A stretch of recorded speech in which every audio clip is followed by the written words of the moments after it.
मेरे नाल रेप होया सीगा पंचकुला विच, ते 8 मुंडियां ने रेप किया ते मैनू बन के ना रस्सी नाल बाथरूम च लेके घसीटदे मारिया, पहले झाड़ू नाल, ते एक बांस का एक बंदा बांस का डंडा लेके उन्हें बांस ही टुट गया एंड सारे ने मेरे ऊपर पेशाब कर दिया।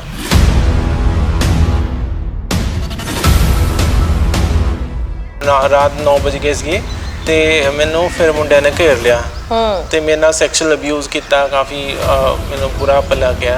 गन पॉइंट से ते मैनू लेके अंबाला चले गए। अंबाला जाके 20 मुंडिया ने रेप किया पूरी रात। फिर 4-5 बजे करीब मैनू अंबाला बस स्टैंड भी छड्ड दिता। मैं सुसाइड अटैम्प्ट करने की सोच ली कि मैं ख़त्म हो जाए। तो साढ़े घर दे नाल ही जंगल सीगा ते मैं जाके अपने रस्सी पाई ते पेड़ के उपर तो मैं लटकन की कोशिश की।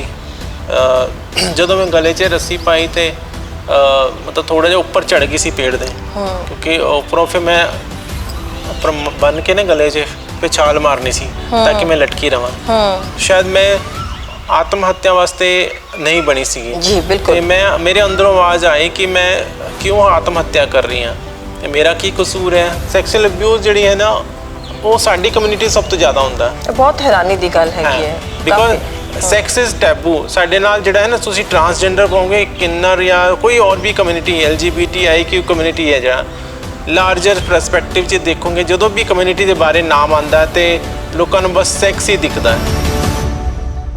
पढ़ लिख तो असी भी सकते सीगे साडे नाल दे बच्चे, बट उन्होंने स्कूल में बुलिंग हैरैसमेंट का हिजड़ा मामू परौंठा को बोल के उन्होंने तंग किया जाता सी, सैक्शुअल अब्यूज़ किया जाता, हैरैसमेंट।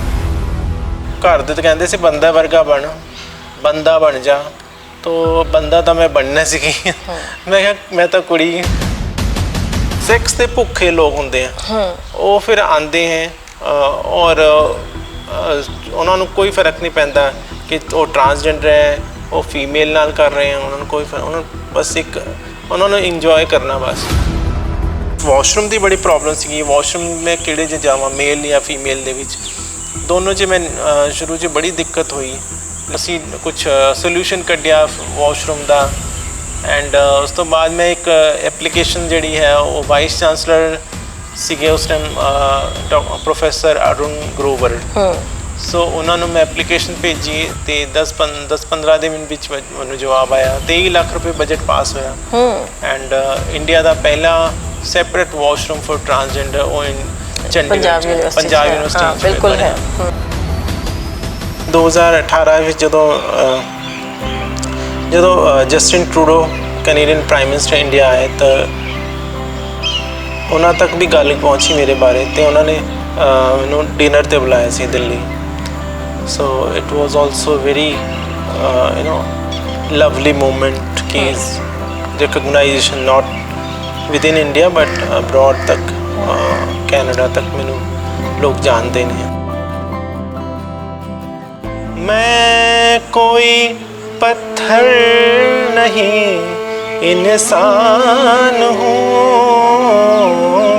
मैं कोई पत्थर नहीं इंसान हूँ, कैसे कह दूँ गम से घबराता नहीं, कोई सागर दिल को बहलाता नहीं,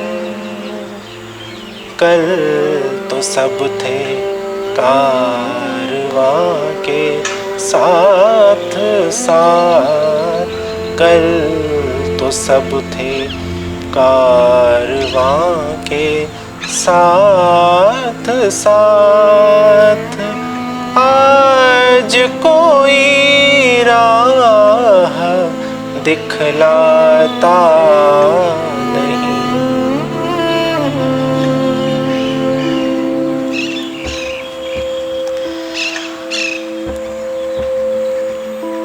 I understand.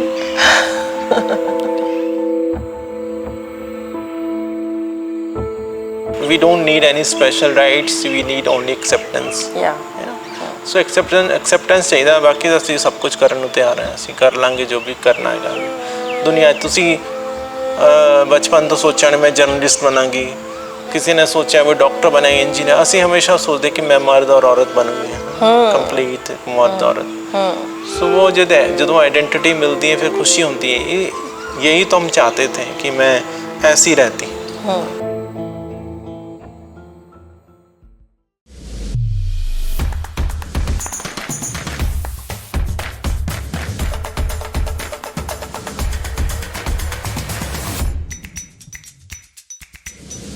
ਸਤਿ ਸ਼੍ਰੀ ਅਕਾਲ ਜੀ। ਅੱਜ ਫਿਰ ਇੱਕ ਵਾਰ ਅਨਕਟ ਪ੍ਰੋਗਰਾਮ ਤੁਹਾਡਾ ਸਵਾਗਤ ਹੈ। ਅਨਕਟ ਪ੍ਰੋਗਰਾਮ ਦੇ ਵਿੱਚ ਅਸੀਂ ਅੱਜ ਖੁੱਲੀ ਫਿਜ਼ਾ ਦੇ ਵਿੱਚ ਬੈਠੇ ਹਾਂ, ਚੰਡੀਗੜ੍ਹ ਦੇ ਸ਼ਾਂਤੀ ਕੁੰਜ ਪਾਰਕ ਦੇ ਵਿੱਚ ਬੈਠੇ ਹਾਂ ਤੇ ਉੱਥੇ ਅੱਜ ਮੇਰੇ ਨਾਲ ਇੱਕ ਬਹੁਤ ਹੀ ਡਿਫਰੈਂਟ ਤਰੀਕੇ ਦਾ ਇਨਸਾਨ ਬੈਠਾ ਹੈ। ਮੇਰਾ ਜਿਹੜਾ ਮਹਿਮਾਨ ਹੈ ਅੱਜ ਦੇ ਪ੍ਰੋਗਰਾਮ ਦਾ, ਉਹਨਾਂ ਦਾ ਨਾਮ ਹੈ ਧਨੰਜੇ ਚੌਹਾਨ। ਟਰਾਂਸਜੈਂਡਰ ਨੇ ਉਹ, ਔਰ ਟਰਾਂਸਜੈਂਡਰ ਫੀਮੇਲ ਟਰਾਂਸਜੈਂਡਰ ਨੇ, ਔਰ ਉਹਨਾਂ ਦੇ ਨਾਲ ਅੱਜ ਅਸੀਂ ਗੱਲਬਾਤ ਕਰਾਂਗੇ ਕਿਉਂਕਿ ਜਿਹੜਾ ਖਾਸ ਕਰਕੇ ਟਰਾਂਸਜੈਂਡਰਸ ਦਾ ਸਮਾਜ ਹੈਗਾ ਜਾਂ ਕਿੰਨਰ ਸਮਾਜ ਹੈਗਾ ਜਾਂ ਇਸ ਤਰੀਕੇ ਦੇ ਜਿਹੜੇ ਥਰਡ ਜੈਂਡਰ ਲੋਕ ਨੇ, ਉਹਨਾਂ ਦੀ ਆਪਣੀਆਂ ਬਹੁਤ ਸਾਰੀਆਂ ਸਮੱਸਿਆਵਾਂ ਨੇ, ਪਰ ਇਹ ਉਸ ਤਰੀਕੇ ਦੇ ਨਹੀਂ ਨੇ ਜਿਸ ਤਰ੍ਹਾਂ ਆਮ ਤੌਰ 'ਤੇ ਅਸੀਂ ਇਹਨਾਂ ਨੂੰ ਵਧਾਈਆਂ ਲੈਂਦੇ ਮੰਗਦੇ ਦੇਖਦੇ ਹੈਗੇ ਹਾਂ ਜਾਂ ਲੈਂਦੇ ਦੇਖਦੇ ਹੈਗੇ ਹਾਂ, ਜਾਂ ਉਸ ਤਰੀਕੇ ਦੇ ਪੜ੍ਹੇ ਲਿਖੇ ਨੇ, ਐਜੂਕੇਟਿਡ ਨੇ। ਪੰਜਾਬ ਯੂਨੀਵਰਸਿਟੀ ਤੋਂ ਚੰਡੀਗੜ੍ਹ ਤੋਂ 2 MA ਕੀਤੀਆਂ ਹੋਈਆਂ ਨੇ। ਆਪਣੇ ਬਾਰੇ ਵਿੱਚ ਜ਼ਿਆਦਾ ਖੁਦ ਦੱਸਣਗੇ, ਪਰ ਜਿਹੜਾ ਮੇਰੇ ਕੋਲ ਇਹਨਾਂ ਦਾ ਪ੍ਰੋਫਾਈਲ ਹੈਗਾ, ਜੇ ਮੋਟਾ ਮੈਂ ਇਹਨਾਂ ਦੀ ਗੱਲਬਾਤ ਕਰਾਂ ਤੇ ਇਹਨਾਂ ਨੇ ਬਹੁਤ ਕੁਝ ਕੀਤਾ ਹੋਇਆ। ਮਤਲਬ ਪੜ੍ਹਨਾ ਇੰਨਾ ਲੰਬਾ ਚੌੜਾ ਪ੍ਰੋਫਾਈਲ ਹੈ ਕਿ ਮੈਂ ਤੁਹਾਨੂੰ ਕਿਸ ਤਰੀਕੇ ਨਾਲ ਦੱਸਾਂ ਕਿ ਕਿੰਨਾ ਲੰਬਾ ਚੌੜਾ ਪ੍ਰੋਫਾਈਲ ਹੈ। ਖਾਸ ਕਰਕੇ ਜੇ ਕੁਆਲੀਫਿਕੇਸ਼ਨ ਦੀ ਗੱਲ ਕੀਤੀ ਜਾਏ ਤਾਂ BA ਆਨਰਸ ਉਹਨਾਂ ਨੇ ਹਿਸਟਰੀ ਵਿੱਚ ਕੀਤੀ ਹੋਈ ਹੈ, diploma in Russian and French languages ਦੇ ਵਿੱਚ ਕੀਤਾ ਹੋਇਆ, ਕੰਪਿਊਟਰ ਸਾਇੰਸਿਸ ਐਂਡ ਐਪਲੀਕੇਸ਼ਨ ਦੇ ਵਿੱਚ ਕੀਤਾ ਹੋਇਆ।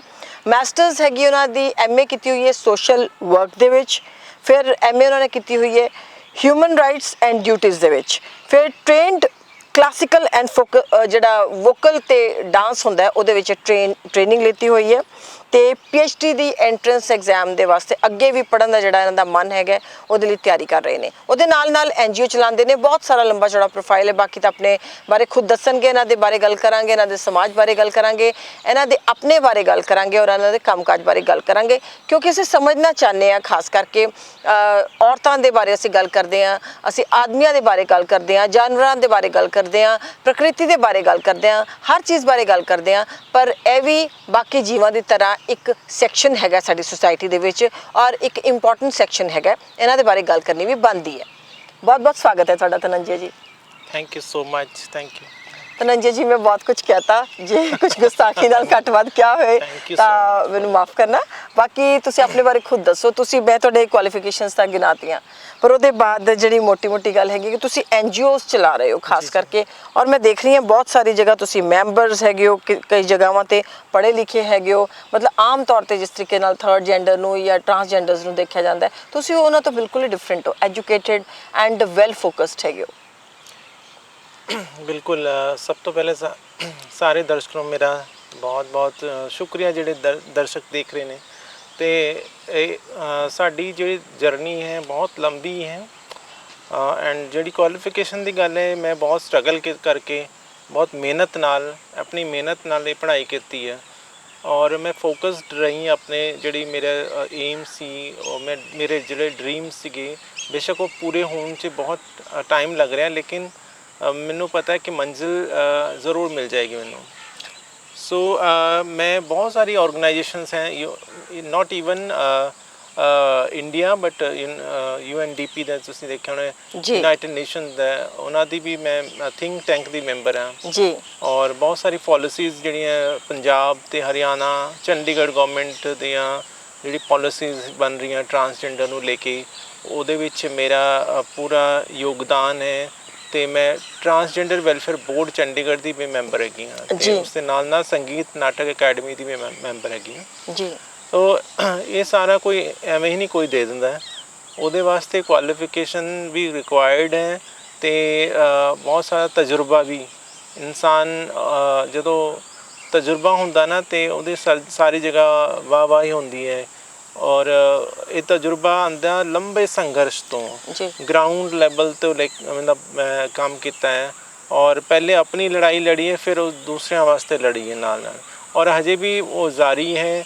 ਅਸੀਂ ਹੁਣ ਨया ਪ੍ਰੋਜੈਕਟ ਵੀ ਸ਼ੁਰੂ ਕਰ ਰਹੇ ਹਾਂ, ਮਤਲਬ ਉਹ ਵੀ ਦੋ ਤਰ੍ਹਾਂ ਦੀ ਉਹਦੇ ਵਿੱਚ ਮੇਰਾ ਜਿਹੜਾ ਹੈਗਾ ਉਹ ਹੈਗਾ ਮਤਲਬ ਇਹਦੇ ਵਿੱਚ ਤਾਂ ਇੱਕ ਤਾਂ ਫੂਡ ਦਾ ਵੈਨ ਦਾ ਹੈਗਾ ਅਤੇ ਦੂਸਰੇ ਉਹਦੇ ਨਾਲ ਨਾਲ ਅਸੀਂ ਸਮਾਜ ਵਿੱਚ ਅਵੇਅਰਨੈਸ ਜਿਹੜੀ ਹੈ ਨਾ ਥਰੂ ਇਨਵੋਲਵਮੈਂਟ ਜਿਹੜੀ ਹੈ ਫੂਡ ਵੇਚ ਕੇ ਇੱਕ ਤਰ੍ਹਾਂ ਵੇਚਣਾ ਨਹੀਂ ਹੈ, ਅਸੀਂ ਸਰਵ ਕਰਨਾ ਹੈ ਲੋਕਾਂ ਨੂੰ। ਅਤੇ ਉਹਦੇ ਬਦਲੇ ਜਿਸ ਤਰ੍ਹਾਂ ਅਸੀਂ ਲੋਕ ਭੀਖ ਦਿੰਦੇ, ਅਸੀਂ ਭੀਖ ਨਹੀਂ ਲੈਣਾ, ਸਾਨੂੰ ਉਹ ਅਸੀਂ ਖਾਣਾ ਜਿਹੜਾ ਹੈ ਉਹ ਅਸੀਂ ਲੋਕਾਂ ਨੂੰ ਸਰਵ ਕਰਾਂਗੇ। ਅਤੇ ਉਹਦੇ ਨਾਲ ਨਾਲ ਜਦੋਂ ਲੋਕਾਂ ਨੂੰ ਲੱਗਦਾ ਕਿ ਇਹ ਅਨਟੱਚੇਬਲ ਪੀਪਲ ਦੇ ਆਰ ਅਨਟੱਚੇਬਲ ਜਾਂ ਸਾਡੇ ਨਾਲ ਡਿਸਕ੍ਰਿਮੀਨੇਸ਼ਨ ਕਰਦੇ, ਦੂਰ ਭੱਜਦੇ ਆ, ਸੋ ਅਸੀਂ ਉਹ ਮਾਤਰਤਵ ਦਾ ਜਿਹੜਾ ਮਾਤਾ ਦਾ ਜਾਂ ਜੋ ਵੀ ਰਿਸ਼ਤਾ ਹੈ ਉਹਦੇ ਨਾਲ ਮਾਂ ਭੈਣ ਦਾ ਉਹ ਉਸ ਨਾਤੇ ਅਸੀਂ ਆਪਣੇ ਭਰਾਵਾਂ ਦੀਆਂ ਆਪਣੇ ਬੱਚਿਆਂ ਦੀ ਸੇਵਾ ਕਰਨਾ ਚਾਹੁੰਦੇ ਇਸ ਤਰ੍ਹਾਂ। ਜਿਹੜਾ ਤੁਸੀਂ ਫੂਡ ਵੈਨ ਦੀ ਜ਼ਿਕਰ ਕਰ ਰਹੇ ਸੀ ਖਾਸ ਕਰਕੇ, ਉਹ ਤੁਸੀਂ ਜਗ੍ਹਾ ਡਿਫਰੈਂਟ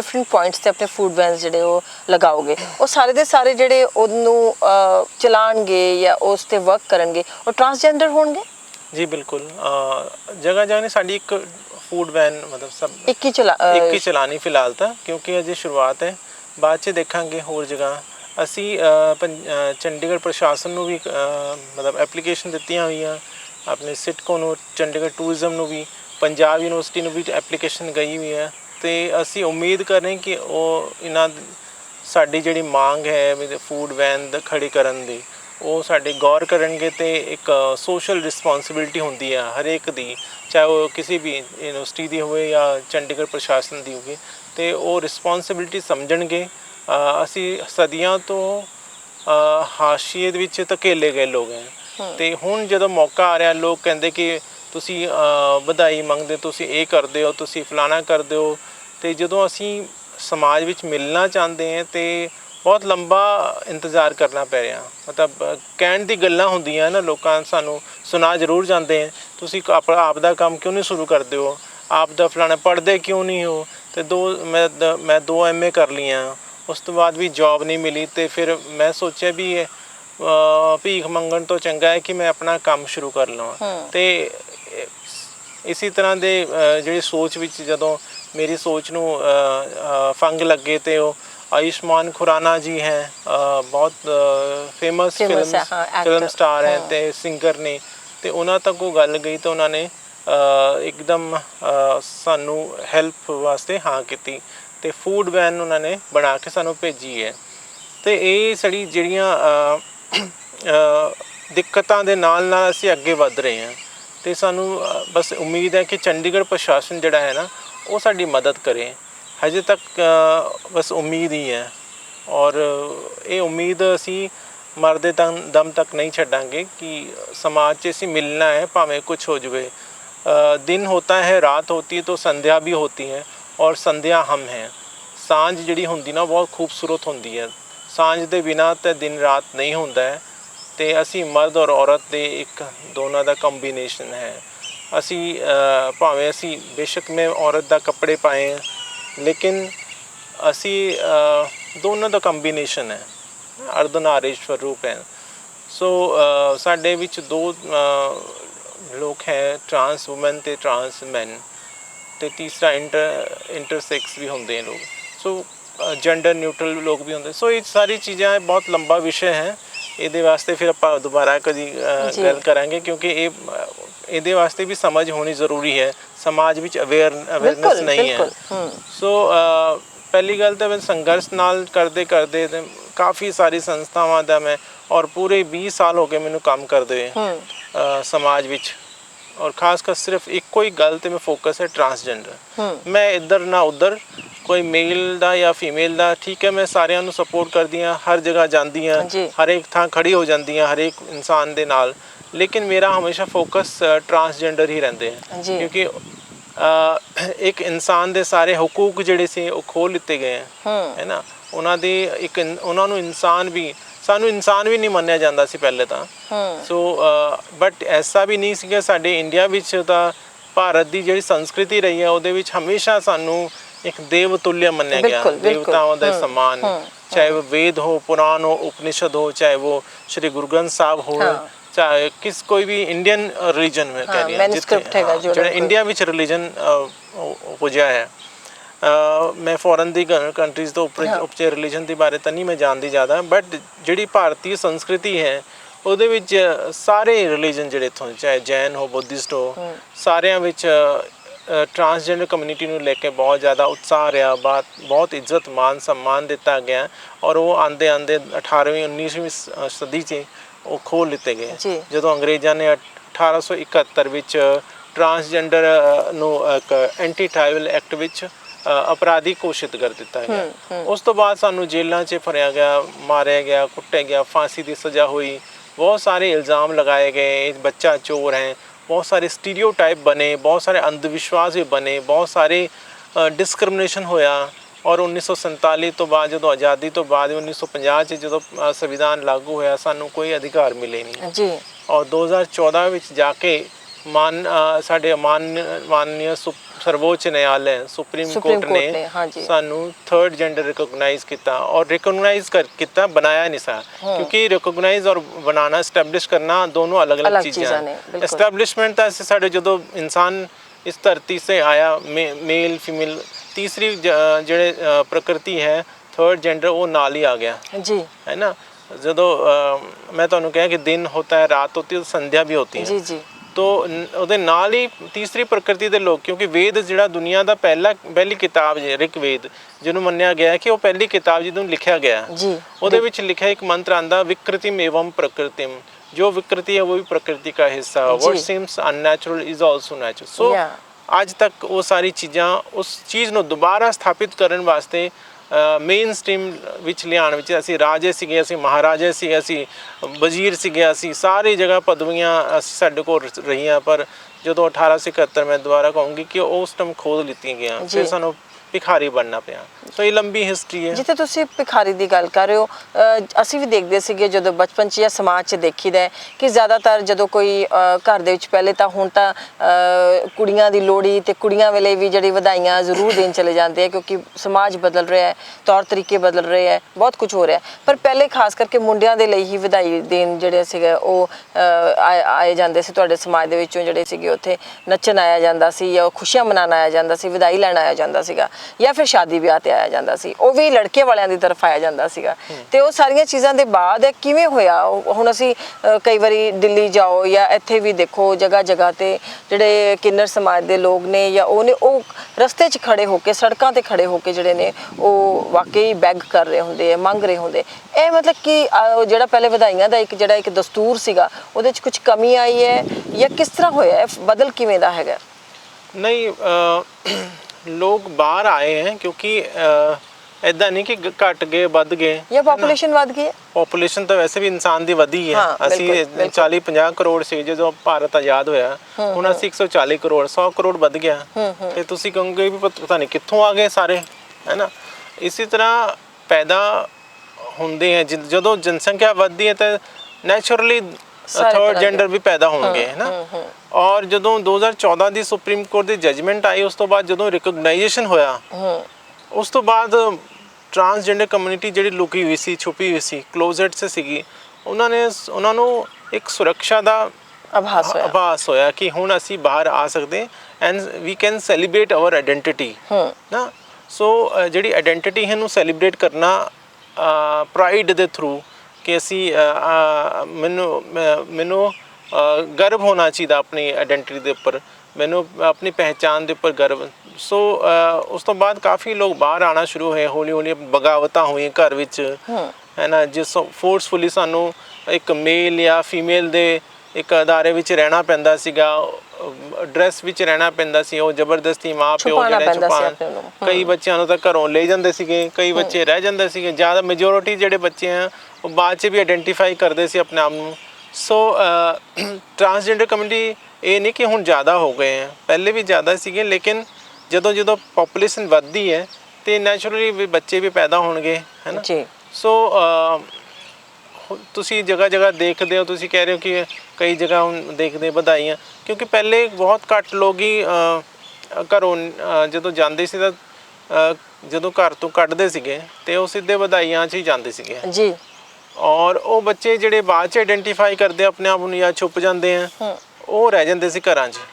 ਹੁਣ ਮਤਲਬ ਕਾਫੀ ਬਦਲਾਅ ਆਇਆ 2019 ਵਿੱਚ ਪਾਰਲੀਮੈਂਟ ਦੇ ਦੋਨੋਂ ਸਦਨਾਂ ਵਿੱਚ transgender person protection bill pass ਹੋਇਆ 2019 ਵਿੱਚ 20 ਵਿੱਚ ਐਕਟ ਬਣਿਆ ਰੂਲਸ ਆਏ ਫਿਰ ਹੋਰ ਜ਼ਿਆਦਾ ਸੁਰੱਖਿਆ ਮਹਿਸੂਸ ਹੋਈ ਕਿ ਹੁਣ ਕਾਨੂੰਨ ਬਣ ਗਿਆ ਸੋ ਮੈਂ ਹੁਣ ਜਿਸ ਤਰ੍ਹਾਂ ਹੁਣ ਘੁੰਮਦੀ ਫਿਰਦੀ ਹਾਂ ਪਹਿਲੇ 10 ਸਾਲ ਪਹਿਲੇ ਤਾਂ ਨਹੀਂ ਘੁੰਮ ਸਕਦੇ ਸੀ ਇੱਦਾਂ ਆਪਣੇ ਡੇਰੇ 'ਚ ਰਹੋ ਬਸ ਤਾਲਾ ਬੰਦ ਹੋ ਜਾਂਦਾ ਸੀ ਲੇਕਿਨ ਹੁਣ ਆਜ਼ਾਦੀ ਹੈ ਹੁਣ ਅਸੀਂ ਘੁੰਮ ਸਕਦੇ ਫਿਰ ਸਕਦੇ ਕਿਸੇ ਦੇ ਇਲਾਕੇ 'ਚ ਜਾਣਾ ਤਾਂ ਸਾਨੂੰ ਕੋਈ ਪੁੱਛਣਾ ਨਹੀਂ ਪੈਂਦਾ ਨਹੀਂ ਤਾਂ ਪਹਿਲੇ ਕਿਸੇ ਦੇ ਇਲਾਕੇ 'ਚ ਜਾਣਾ ਤਾਂ ਬਹੁਤ ਡਰ ਲੱਗਦਾ ਸੀ ਵੀ ਕਿਤੇ ਸਾਨੂੰ ਫੜ ਕੇ ਦੂਸਰੇ ਇਲਾਕੇ ਦੇ ਜਿੱਦਾਂ ਹੁਣ ਤੁਸੀਂ ਮੈਂ ਤਾਂ ਇਸ ਵਿੱਚ ਰਿਲੇਟ ਨਹੀਂ ਕਰਨਾ ਚਾਹੁੰਦੀ ਹੈ ਤਾਂ ਇਹ ਪਰ ਜਿਸ ਤਰ੍ਹਾਂ ਹੁਣ ਕੋਈ ਜਾਨਵਰ ਹੈ ਉਹਦੇ ਇਲਾਕੇ ਵਿੱਚ ਦੂਸਰਾ ਜਾਨਵਰ ਆ ਜਾਂਦਾ ਤੇ ਉਹ ਖਾਣ ਨੂੰ ਪੈਂਦੇ ਹੈ ਨਾ ਕਿ ਵੀ ਮੇਰੇ ਇਲਾਕੇ 'ਚ ਕਿਉਂ ਆ ਗਿਆ ਸੋ ਇਨਸਿਕਿਉਰਿਟੀ ਹੈ ਕਿ ਮੇਰਾ ਜਿਹੜਾ ਨਿਵਾਲਾ ਇਹ ਛੀਨ ਨਾ ਲੈਣਾ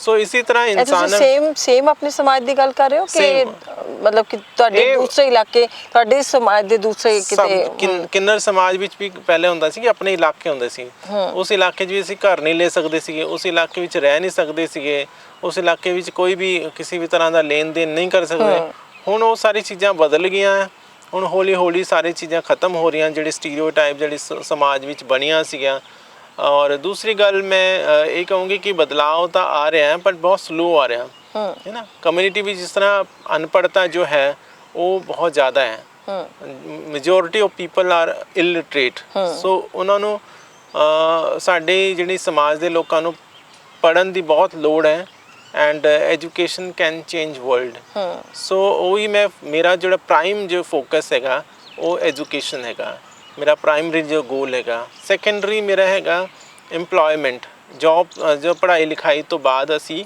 ਜੌਬ ਕਰਨਾ ਚਾਹੁੰਦੇ ਹਾਂ ਐਂਡ ਥਰਡ ਇਜ਼ ਬਾਕੀ ਜਿਹੜੀ ਹੈ ਜਦੋਂ ਸਾਡੇ ਕੋਲ ਪੈਸਾ ਹੋਏਗਾ ਸਾਡੇ ਕੋਲ ਜੌਬ ਹੋਏਗੀ ਐਜੂਕੇਸ਼ਨ ਹੋਏਗਾ ਅਸੀਂ we can buy houses we can buy food everything and ਇਹ ਸਾਰੀ ਚੀਜ਼ਾਂ ਹੈਗੀਆਂ ਇਕੁਆਲਿਟੀ ਦਾ equality means non discriminatory attitude ਹੈ ਨਾ ਅਸੀਂ ਜੌਬ ਕਰਦੇ ਹਾਂ ਜਾਂ ਐਜੂਕੇਸ਼ਨ ਵਿੱਚ ਜਾਂਦੇ ਸਾਡੇ ਨਾਲ ਕੋਈ ਡਿਸਕ੍ਰਿਮੀਨੇਸ਼ਨ ਨਾ ਹੋਵੇ ਪੜ੍ਹ ਲਿਖ ਤਾਂ ਅਸੀਂ ਵੀ ਸਕਦੇ ਸੀਗੇ ਸਾਡੇ ਨਾਲ ਦੇ ਬੱਚੇ ਬਟ ਉਹਨਾਂ ਨੂੰ ਸਕੂਲ ਵਿੱਚ ਬੁਲਿੰਗ ਹੈਰੈਸਮੈਂਟ ਕਾ ਹਿਜੜਾ ਮਾਮੂ ਪਰੌਂਠਾ ਬੋਲ ਕੇ ਉਹਨਾਂ ਨੂੰ ਤੰਗ ਕੀਤਾ ਜਾਂਦਾ ਸੀ ਸੈਕਸ਼ੂਅਲ ਅਬਿਊਜ਼ ਕੀਤਾ ਜਾਂਦੀ ਹੈਰੈਸਮੈਂਟ ਅਤੇ ਅੱਜ ਕੱਲ੍ਹ ਬਹੁਤ ਸਾਰੀ ਸੰਸਥਾਵਾਂ ਜਿਹੜੀਆਂ ਫੀਮੇਲਸ ਨੇ ਮੇਲ ਦੇ ਨਾਲ ਕੰਮ ਕਰ ਰਹੀਆਂ ਅਤੇ ਗੁੱਡ ਟੱਚ ਬੈਡ ਟੱਚ ਸਿਖਾ ਰਹੇ ਨੇ ਕਿ ਐਂਡ ਸੈਕਸ਼ੂਅਲ ਅਬਿਊਜ਼ ਦੇ ਬਾਰੇ ਵੀ ਫੀਮੇਲ ਨਾਲ ਬਟ ਸਾਡੇ ਜਿਹੜੇ ਸਮਾਜ ਦੇ ਲੋਕਾਂ ਬਾਰੇ ਤਾਂ ਲੋਕ ਕਦੀ ਸੋਚਦੇ ਵੀ ਨਹੀਂ ਕਿ ਇਹਨਾਂ ਦੇ ਨਾਲ ਵੀ ਸੈਕਸ਼ੂਅਲ ਅਬਿਊਜ਼ ਸਭ ਤੋਂ ਜ਼ਿਆਦਾ ਹੁੰਦਾ ਹੈ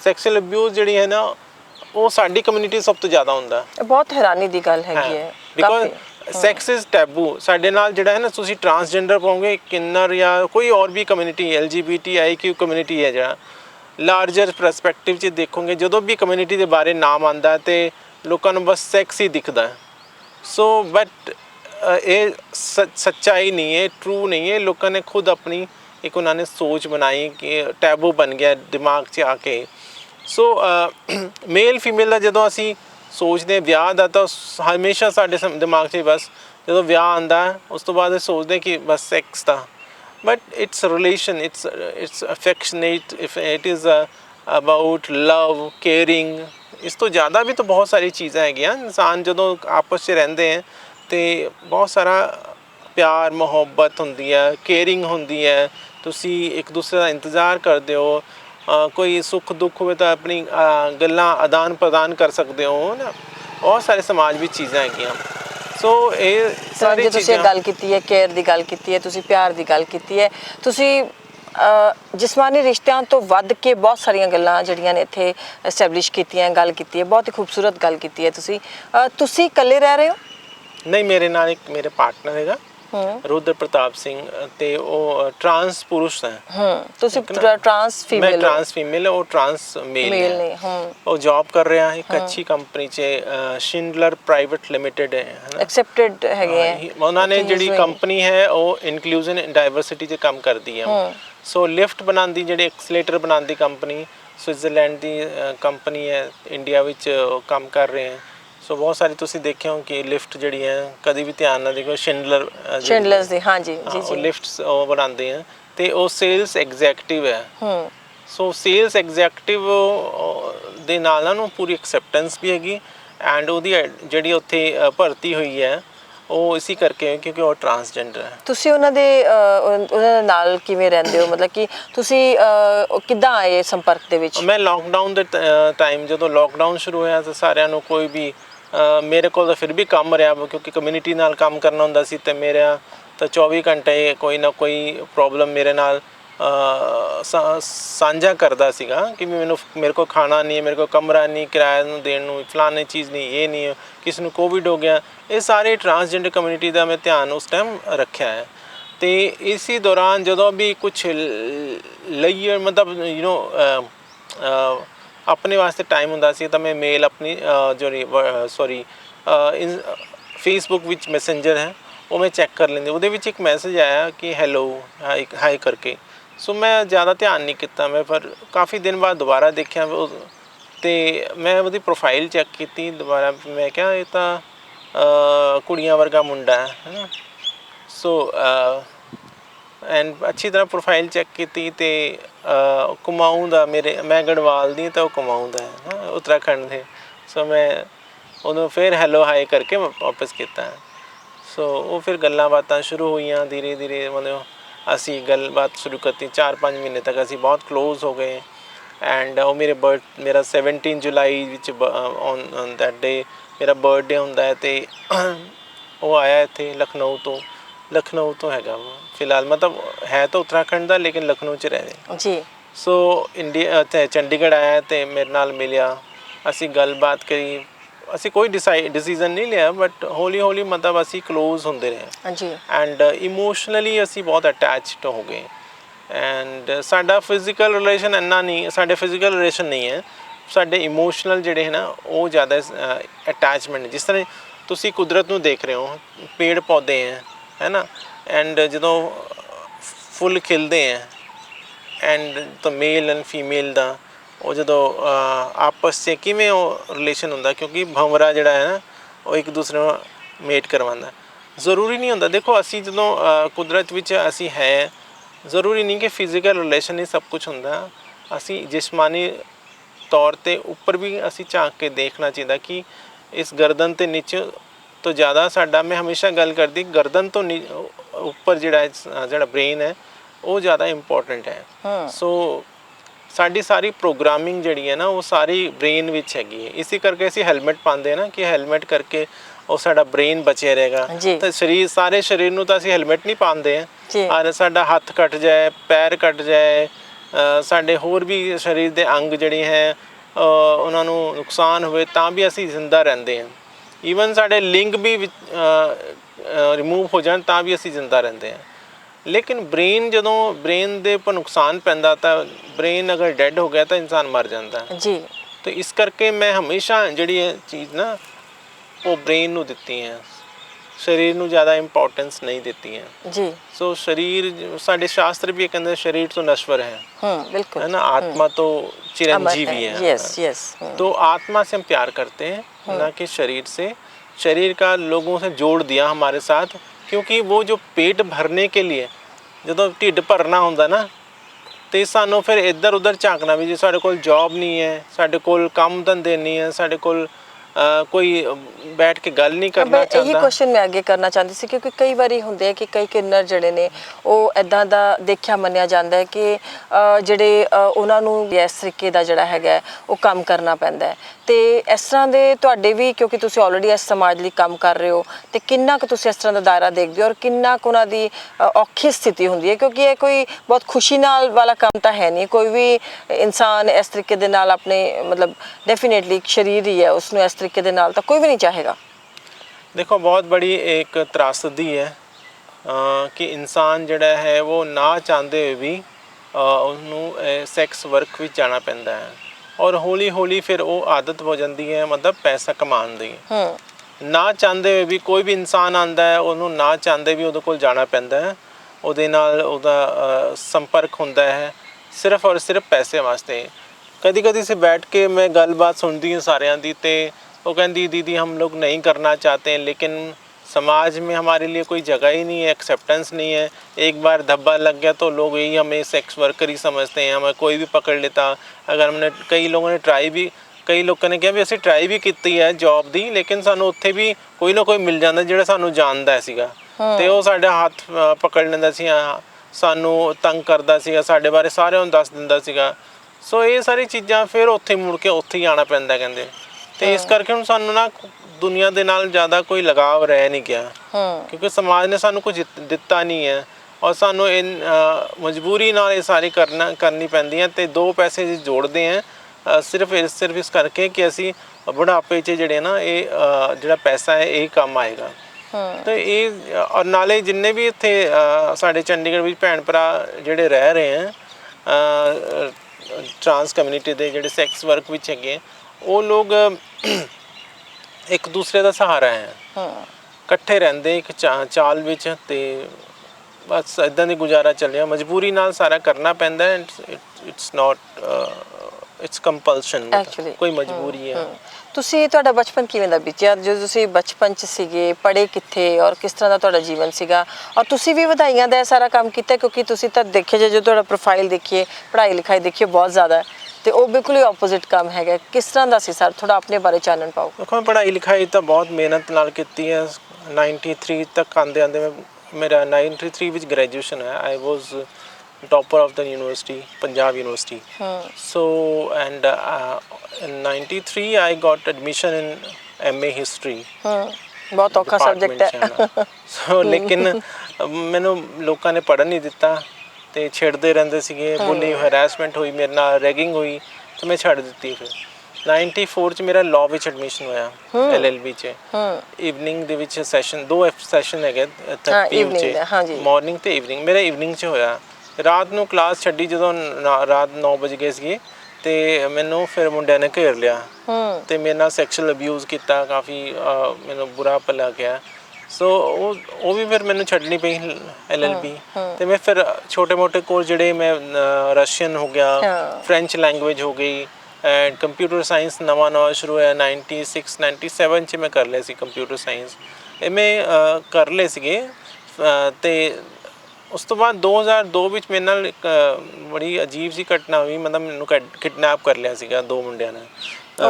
ਹਾਂ, ਤੇ ਪਿਨ ਮਤਲਬ ਗਨ ਪੁਆਇੰਟ 'ਤੇ ਤੇ ਮੈਨੂੰ ਲੈ ਕੇ ਅੰਬਾਲਾ ਚਲੇ ਗਏ। ਅੰਬਾਲਾ ਜਾ ਕੇ 20 ਮੁੰਡਿਆਂ ਨੇ ਰੇਪ ਕੀਤਾ ਪੂਰੀ ਰਾਤ। ਫਿਰ 4-5 ਵਜੇ ਕਰੀਬ ਮੈਨੂੰ ਅੰਬਾਲਾ ਬੱਸ ਸਟੈਂਡ ਵਿੱਚ ਛੱਡ ਦਿੱਤਾ, ਜਿਹੜਾ ਰੇਲਵੇ ਸਟੇਸ਼ਨ ਦੇ ਬਾਹਰ। ਅਤੇ ਉੱਥੋਂ ਜਾ ਕੇ ਫਿਰ ਮੈਂ ਬੜੀ ਮੁਸ਼ਕਿਲ ਨਾਲ ਉੱਥੋਂ ਦੀ ਮਤਲਬ ਉਹ ਮੈਨੂੰ ਘਟਨਾ ਜਿਹੜੀ ਉਹ ਬਹੁਤ ਜ਼ਿਆਦਾ ਅੰਦਰੋਂ ਬਹੁਤ ਖਰਾਬ ਲੱਗਦਾ ਇਹ ਸਾਰੇ ਬਾਰ-ਬਾਰ ਦੱਸਣਾ ਕਿ ਇਹ ਚੀਜ਼ਾਂ ਕਿਉਂ ਮੇਰੇ ਨਾਲ ਹੋਈਆਂ। ਅਤੇ ਮੈਂ ਵਾਪਸ ਆ ਕੇ ਪੁਲਿਸ ਸਟੇਸ਼ਨ ਵੀ ਗਈ।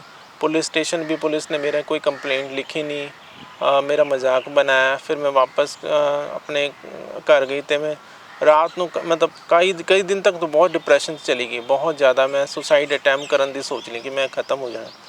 ਅਤੇ ਸਾਡੇ ਘਰ ਦੇ ਨਾਲ ਹੀ ਜੰਗਲ ਸੀਗਾ ਅਤੇ ਮੈਂ ਜਾ ਕੇ ਆਪਣੇ ਰੱਸੀ ਪਾਈ ਅਤੇ ਉਹਦੇ ਪੇੜ ਦੇ ਉੱਪਰ ਅਤੇ ਮੈਂ ਲਟਕਣ ਦੀ ਕੋਸ਼ਿਸ਼ ਕੀਤੀ। ਜਦੋਂ ਮੈਂ ਗਲੇ 'ਚ ਰੱਸੀ ਪਾਈ ਅਤੇ ਮਤਲਬ ਥੋੜ੍ਹਾ ਜਿਹਾ ਉੱਪਰ ਚੜ੍ਹ ਗਈ ਸੀ ਪੇੜ ਦੇ, ਕਿਉਂਕਿ ਉੱਪਰੋਂ ਫਿਰ ਮੈਂ ਉੱਪਰ ਬੰਨ੍ਹ ਕੇ ਨਾ ਗਲੇ 'ਚ ਫਿਰ ਛਾਲ ਮਾਰਨੀ ਸੀ ਤਾਂ ਕਿ ਮੈਂ ਲਟਕੀ ਰਹਾਂ। ਸੋ ਉਹ ਚੀਜ਼ ਮਤਲਬ ਮੇਰਾ ਦਿਮਾਗ ਇੰਨਾ ਖਰਾਬ ਹੋ ਗਿਆ ਸੀ ਕਿ ਉਸ ਟਾਈਮ ਫਿਰ ਮੈਂ ਸੋਚਿਆ ਕਿ ਜਦੋਂ ਇੱਕਦਮ ਕੋਈ ਹੁੰਦਾ ਨਾ ਪਰਮਾਤਮਾ, ਜਦੋਂ ਤੁਹਾਡਾ ਕੋਈ ਕਸੂਰ ਨਹੀਂ ਹੁੰਦਾ ਹੈ, ਕਦੀ ਕਦੀ ਇੱਦਾਂ ਵੀ ਹੁੰਦਾ, ਮਿਰਾਕਲਸ ਵੀ ਹੁੰਦੇ ਆ।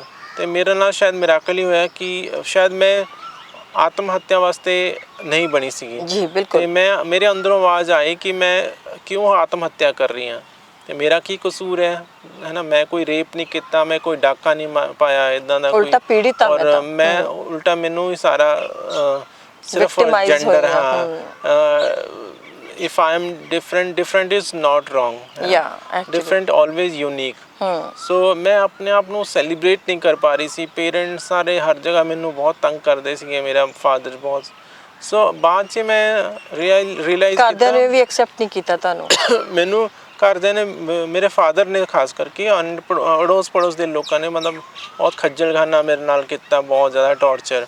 ਸੋ ਸਾਰੀ ਚੀਜ਼ਾਂ ਹੁੰਦੀ ਰਹੀਆਂ। ਫਿਰ ਮੈਂ ਜਦੋਂ ਇਹ ਸੋਚਿਆ ਕਿ ਨਹੀਂ ਮੈਂ ਮਰਨਾ ਨਹੀਂ, ਮੈਂ ਦੁਨੀਆ ਨੂੰ ਚੇਂਜ ਕਰਨਾ ਹੈ, ਦੁਨੀਆ ਦੀ ਸੋਚ ਨੂੰ।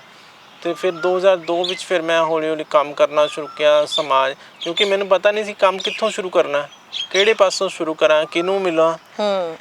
ਹਾਲਾਂਕਿ ਮੈਨੂੰ ਆਪਣੇ ਜੈਸੇ ਲੋਕ ਮਿਲ ਚੁੱਕੇ ਸੀਗੇ, 20-25 ਲੋਕ ਮੈਨੂੰ ਜਾਣਦੇ ਸੀਗੇ ਚੰਡੀਗੜ੍ਹ ਵਿੱਚ। ਤੇ ਮੈਂ ਉਹਨਾਂ ਨੂੰ ਫਿਰ ਇੱਕ ਇੱਕ ਕਰਕੇ ਮਿਲਣਾ ਸ਼ੁਰੂ ਕੀਤਾ ਐਂਡ ਫਿਰ ਇੱਕ ਕਾਰਵਾਂ ਬਣਦਾ ਗਿਆ 2009 ਵਿੱਚ ਮੈਂ ਆਪਣਾ ਜਿਹੜੀ CBO community based organisation NGO ਉਹ ਰਜਿਸਟਰ ਕਰਵਾਈ।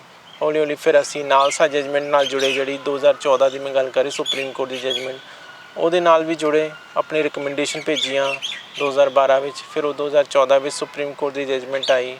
ਤੇ ਇਹ ਸਾਰੀ ਚੀਜ਼ਾਂ 2004 ਵਿੱਚ ਵੀ ਮੇਰੇ ਨਾਲ ਰੇਪ ਹੋਇਆ ਸੀਗਾ ਪੰਚਕੂਲਾ ਵਿੱਚ, ਤੇ 8 ਮੁੰਡਿਆਂ ਨੇ ਰੇਪ ਕੀਤਾ ਤੇ ਮੈਨੂੰ ਬੰਨ੍ਹ ਕੇ ਨਾ ਰੱਸੀ ਨਾਲ ਬਾਥਰੂਮ 'ਚ ਲੈ ਕੇ ਘਸੀੜਦੇ ਮਾਰਿਆ, ਪਹਿਲੇ ਝਾੜੂ ਨਾਲ, ਤੇ ਇੱਕ ਮੁੰਡਾ ਬਾਂਸ ਦਾ ਡੰਡਾ ਲੈ ਕੇ, ਉਹਨੇ ਬਾਂਸ ਹੀ ਟੁੱਟ ਗਿਆ ਐਂਡ ਸਾਰਿਆਂ ਨੇ ਮੇਰੇ ਉੱਪਰ ਪਿਸ਼ਾਬ ਕਰਤਾ।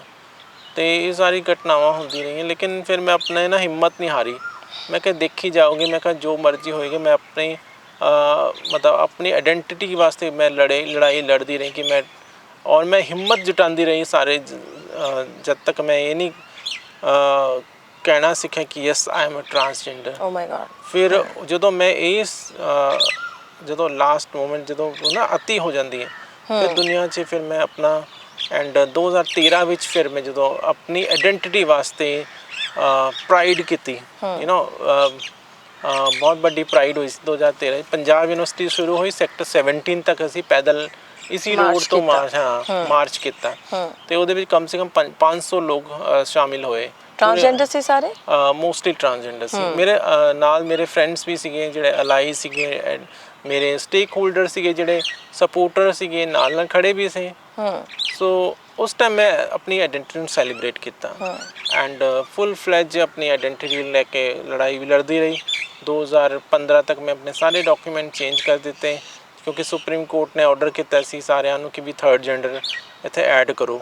ਫਿਰ ਮੈਂ ਆਪਣੇ ਆਧਾਰ ਕਾਰਡ, ਵੋਟਰ ਕਾਰਡ, ਬਾਅਦ 'ਚ ਪਾਸਪੋਰਟ ਵੀ, ਪੈਨ ਕਾਰਡ, ਬੈਂਕ ਦੇ ਸਾਰੇ ਜਗ੍ਹਾ ਮੈਂ ਆਪਣਾ ਜੈਂਡਰ ਚੇਂਜ ਕੀਤਾ। ਤੇ ਉਸ ਤੋਂ ਬਾਅਦ ਫਿਰ ਯੂਨੀਵਰਸਿਟੀ 'ਚ ਐਡਮਿਸ਼ਨ ਹੋਇਆ ਮੇਰਾ।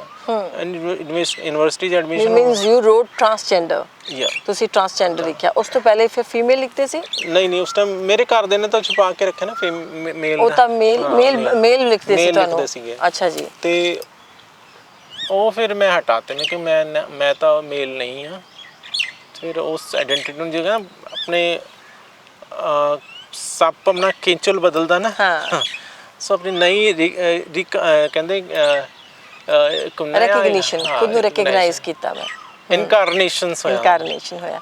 ਤੁਹਾਨੂੰ ਪਹਿਲੀ ਵਾਰ ਕਦੋਂ ਪਤਾ ਲੱਗਿਆ, ਜਾਂ ਤੁਹਾਡੇ ਘਰਦਿਆਂ ਨੂੰ ਕਦੋਂ ਪਤਾ ਲੱਗਿਆ ਕਿ ਤੁਸੀਂ ਟ੍ਰਾਂਸਜੈਂਡਰ ਹੋ? ਮੇਰੇ ਘਰਦਿਆਂ ਨੂੰ ਬਚਪਨ ਤੋਂ ਪਤਾ ਸੀ ਮੈਨੂੰ। ਅੱਛਾ। ਬਚਪਨ ਤੋਂ ਪਤਾ ਸੀ। ਕਿੰਨੀ ਦੇਰ ਤੁਸੀਂ ਏਦਾਂ ਹੀ ਛੁਪ ਕੇ ਰਹੇ ਤੇ ਫਿਰ ਕਿਵੇਂ ਬਾਹਰ ਆਏ? ਕਿ ਤੁਹਾਨੂੰ ਤੁਸੀਂ ਉਸੇ ਤਰੀਕੇ ਨਾਲ, ਜਿਵੇਂ ਇੱਕ ਪ੍ਰਥਾ ਹੁੰਦੀ ਸੀ ਵੀ ਡੇਰੇ 'ਚ ਲੈ ਜਾਂਦੇ ਸੀ, ਜਾਂ ਪਤਾ ਲੱਗਦਾ ਸੀ ਬਾਕੀ ਕਿੰਨਰ ਸਮਾਜ ਆ ਕੇ ਉਸ ਬੱਚੇ ਨੂੰ ਲੈ ਜਾਂਦਾ ਸੀ, ਤੁਹਾਡੇ ਨਾਲ ਵੀ ਐਵੇਂ ਹੋਇਆ ਕਿ ਤੁਸੀਂ ਘਰ 'ਚ ਰਹੇ? घर से रही मैं, बट इसको और उसको छुपाए नहीं छुपता है ना। तो जैसा भी उसकी ओरिएंटेशन आती है लड़कियों जैसा, तो वो लड़कियों जैसा ही रहेगा, है ना। वो जितना मर्जी कोशिश करे आदमी नहीं बन सकता है ना। आप कितना भी कोशिश कर लो, दुनिया को पता नहीं लग जाएगा कि ये अलग है। तो उसी को तो किन्नर बोला जाता है। किन्नर का मतलब होता है किम पुरुष या अलग तरह का इंसान। तो डिफरेंट जिसको बोलते हैं हम लोग। तो वो जब हर इंसान को पता लगे, वो बार बार नोटिस करते हैं ये ऐसा क्यों है, ये ऐसा क्यों है, लड़कियों जैसा क्यों है, लड़कियों जैसा क्यों बैठता है, लड़कियों जैसे कभी कभी मेकअप को भी देख लेते थे लोग, और डांस होता तो मैं बिल्कुल लड़कियों जैसा डांस करना। तो कहते ना बंदिया वर्गा घर दे, तो कहते सी बंदा वर्गा बंदा बन जा। तो बंदा तो मैं बनना सीखी। मैं तो कुड़ी सी, तो कुड़ी वर्गा ही रहना सीगा। फिर तुसी ਵਧਾਈਆਂ ਵੀ ਮੰਗੀਆਂ? हाँ, बाद च मैं ਜਦੋਂ ਘਰੋਂ ਨਿਕਲ ਗਈ ਤਾਂ ਫਿਰ ਵਧਾਈ ਚ ਗਈ ਹੈ। ਫਿਰ ਤੁਸੀਂ ਡੇਰੇ 'ਚ ਵੀ ਰਹੇ? ਡੇਰੇ 'ਚ ਵੀ ਰਹੀ ਹਾਂ। ਕਿੰਨੀ ਕੁ ਦੇਰ ਰਹੇ? ਜ਼ਿਆਦਾ ਨਹੀਂ, 5-6 ਸਾਲ ਮੈਂ ਰਹੀ ਹਾਂ। ਅੱਛਾ। ਉੱਥੇ ਕਿਵੇਂ ਦਾ ਸੀ ਤੁਹਾਡਾ ਰਹਿਣਾ ਸਹਿਣਾ, ਜਾਂ ਕੁਝ ਔਖਾ ਸੀ ਲੱਗਦਾ ਸੀ ਤੁਹਾਨੂੰ? ਉੱਥੇ ਵੀ ਕੁਝ ਲੱਗਦਾ ਸੀ ਕਿ ਮੈਨੂੰ ਹੋਰ ਨਹੀਂ ਹੈ, ਮੇਰੀ ਮਤਲਬ ਕਿ ਇਹ ਮੇਰਾ ਡੈਸਟੀਨੇਸ਼ਨ ਨਹੀਂ ਹੈ, ਮੈਨੂੰ ਕੁਝ ਹੋਰ ਪਾਸੇ ਜਾਣਾ ਹੈ ਜਾਂ ਅਲੱਗ ਰਹਿਣਾ ਹੈ, ਜਾਂ ਕੁਝ ਐਦਾਂ ਕੁਝ ਸੀਗਾ? देखो बधाई ਜਿਹੜੀ परंपरा है तो पुरानी है, ठीक है ना। मैं उन्होंने बुरा नहीं कहती है। हर एक का अपना अपना ट्रेड है, अपना जो ਜੋ ਤਰੀਕਾ ਹੈ ਬਟ ਹਰੇਕ ਨੂੰ ਹਰੇਕ ਦਾ ਡੈਸਟੀਨੇਸ਼ਨ ਅਲੱਗ ਹੁੰਦਾ, ਇੱਕ ਰਸਤਾ ਅਲੱਗ ਹੁੰਦਾ। ਸ਼ਾਇਦ ਉਹ ਇਨਸਾਨ ਨੂੰ ਹਮੇਸ਼ਾ ਕੁਰੀਦਦਾ ਰਹਿੰਦਾ ਕਿ ਨਹੀਂ ਤੂੰ ਕਿਸੇ ਔਰ ਚੀਜ਼ ਵਾਸਤੇ ਬਣੀ ਹੈ। ਮੈਨੂੰ ਫੈਮਿਲੀ 'ਚ ਜਦੋਂ ਕਿਸੇ ਦੀ ਡੈਸਟੀਨੀ 'ਚ ਲਿਖਿਆ ਹੁੰਦਾ ਨਾ ਵੀ ਨਹੀਂ ਤੂੰ ਘਰ 'ਚ ਰਹਿਣਾ ਹੀ ਨਹੀਂ ਹੈ, ਤੂੰ ਆਤਮ ਹੱਤਿਆ ਨਹੀਂ ਕਰਨੀ ਹੈ, ਤੂੰ ਫਲਾਣੀ ਜਗ੍ਹਾ ਨਹੀਂ ਕਰਨਾ, ਇਹ ਨਹੀਂ ਕਰਨਾ, ਉਹ ਕਰਨਾ। ਉਹ ਹੁਣ ਮੈਨੂੰ ਉਹ ਸਮਝ ਆਉਂਦਾ ਵੀ ਕਿਉਂ ਮੇਰੇ ਨਾਲ ਇੱਦਾਂ ਹੁੰਦਾ। ਉਸ ਟਾਈਮ ਤਾਂ ਖਿੱਚਦੇ ਅਸੀਂ ਕਿ ਮੇਰੇ ਨਾਲ ਕਿਉਂ ਹੋ ਰਿਹਾ, ਮੇਰੇ ਨਾਲ ਕਿਉਂ ਹੋ ਰਿਹਾ। ਲੇਕਿਨ ਬਾਅਦ 'ਚ ਜਦੋਂ ਰਿਅਲਾਈਜ਼ ਕਰਦੇ ਯਾਰ ਅਗਰ ਇਹ ਨਾ ਹੁੰਦਾ ਤਾਂ ਸ਼ਾਇਦ ਮੈਂ ਇਹ ਵੀ ਨਾ ਹੁੰਦੀ। ਜੇ ਮੇਰੇ ਨਾਲ ਵਿਤਕਰਾ ਨਾ ਹੁੰਦਾ ਤੇ ਮੈਂ ਅੱਜ ਇੰਨੇ ਸਟਰੋਂਗ ਵੀ ਨਾ ਹੁੰਦੀ, ਤੇ ਮੇਰੇ ਸਮੱਸਿਆਵਾਂ ਨਾ ਆਉਂਦੀ ਤਾਂ ਮੈਂ ਇੰਨੇ ਸਟਰੋਂਗ ਵੀ ਨਾ ਹੁੰਦੀ। ਅੱਜ ਮੈਂ ਕੰਮ ਨਾ ਕਰਦੀ ਤਾਂ ਮੈਂ ਇੰਨਾ ਬੋਲਣਾ ਵੀ ਨਹੀਂ ਜਾਣਦੀ, ਹੈ ਨਾ। ਤਾਂ ਜੇ ਮੈਂ ਬਾਹਰ ਨਾ ਨਿਕਲਦੀ ਤਾਂ ਸ਼ਾਇਦ ਮੈਂ ਪੜ੍ਹਾਈ ਵੀ ਨਾ ਕਰਦੀ। ਮੈਂ ਫੁੱਲ ਫਲੈਜ ਇੱਕ ਵੂਮਨ ਦੀ ਤਰ੍ਹਾਂ ਨਾ ਆਪਣੇ ਆਪ ਨੂੰ ਐਸਟੈਬਲਿਸ਼ ਕਰਦੀ, ਪ੍ਰੈਜ਼ੈਂਟ ਕਰਦੀ। ਸੋ ਇਹ ਜਿਹੜੀ ਚੀਜ਼ਾਂ ਨਾ ਸਾਰੀਆਂ ਹੁੰਦੀਆਂ ਰਹੀਆਂ। ਲੇਕਿਨ ਫਿਰ ਮੈਂ ਆਪਣਾ ਰਸਤਾ ਅਲੱਗ ਕਰ ਲਿਆ 2016 ਤੇ ਆ ਕੇ। ਫਿਰ ਮੈਂ ਬਿਲਕੁਲ ਅਲੱਗ ਰਸਤਾ ਅਪਣਾ ਕੇ ਪੜ੍ਹਾਈ ਵੱਲ ਚਲਾ। ਤੁਹਾਡਾ ਇੱਕ ਬਹੁਤ ਹੀ ਅੱਛੀ ਤੁਸੀਂ ਚੀਜ਼ ਮੈਂ ਪ੍ਰੋਫਾਈਲ ਪੜ੍ਹ ਰਹੀ ਸੀ, ਤੁਸੀਂ ਲਿਖਿਆ ਕਿ master trainer of Maharaja Ranjit Singh Punjab police academy Phillaur Ludhiana. ਇਹ ਕੀ ਚੀਜ਼ ਹੈ? ਬਹੁਤ ਹੀ ਡਿਫਰੈਂਟ ਚੀਜ਼ ਹੈ। ਤੁਸੀਂ ਉਹਨਾਂ ਨੂੰ ਕੀ ਟ੍ਰੇਨਿੰਗ ਦਿੰਦੇ ਹੋ? ਦੇਖੋ ਜਦੋਂ ਸੁਪਰੀਮ ਕੋਰਟ ਦੀ ਜਜਮੈਂਟ ਆਈ ਹੈ ਤੇ ਉਸ ਤੋਂ ਬਾਅਦ ਬਹੁਤ ਸਾਰੀ ਪੁਲਿਸ ਅਕੈਡਮੀ ਇੰਡੀਆ ਵਿੱਚ ਪੁਲਿਸ ਅਕੈਡਮੀਜ਼ ਹਰ ਇੱਕ ਸਟੇਟ ਦੇ ਹੈਗੀ। ਬਿਲਕੁਲ। ਤੇ Punjab police is the one of academy Hyderabad 'ਚ ਵੀ ਹੈਗੀ ਉਹਨਾਂ ਦੀ, ਆਂਧਰਾ ਪ੍ਰਦੇਸ਼ ਦੀ ਜਦੋਂ ਸੀਗੀ, ਤੇ ਹੁਣ ਤੇਲੰਗਾਨਾ ਦੀ। ਤੇ ਪੰਜਾਬ ਪੁਲਿਸ ਅਕੈਡਮੀ ਬਹੁਤ ਪੁਰਾਣੀ ਅਕੈਡਮੀ ਹੈ। ਬਿਲਕੁਲ। ਤੇ ਇਹਦੇ ਵਿੱਚ ਬਹੁਤ ਸਾਰੇ ਲੋਕ ਸੈਂਸਿਟਾਈਜ਼ ਵੀ ਬੜੇ ਜਿਹੜੇ ਪ੍ਰੋਗਰਾਮ ਆਫਿਸਰ ਸੀਗੇ ਉਹਨਾਂ ਦੇ 3-4 ਲੋਕ ਹੈਗੇ ਆ। ਡਾਕਟਰ ਅਜੀਤ ਜੋਹਲ ਹੈਗੇ ਆ, ਉਹਨਾਂ ਨੇ ਮੈਨੂੰ ਕੰਟੈਕਟ ਕੀਤਾ ਕਿਸੇ ਦੇ ਥਰੂ ਕਿ ਅਸੀਂ ਐਂਟਾਇਰ ਜਿਹੜੀ ਜੈਂਡਰ ਆਈਡੈਂਟੀਟੀ ਦੇ ਉੱਪਰ ਉਸ ਟਾਈਮ ਬਿੱਲ ਪਾਸ ਨਹੀਂ ਹੋਇਆ ਸੀਗਾ, ਲੇਕਿਨ ਸੁਪਰੀਮ ਕੋਰਟ ਦੀ ਜਜਮੈਂਟ ਆ ਚੁੱਕੀ ਸੀ।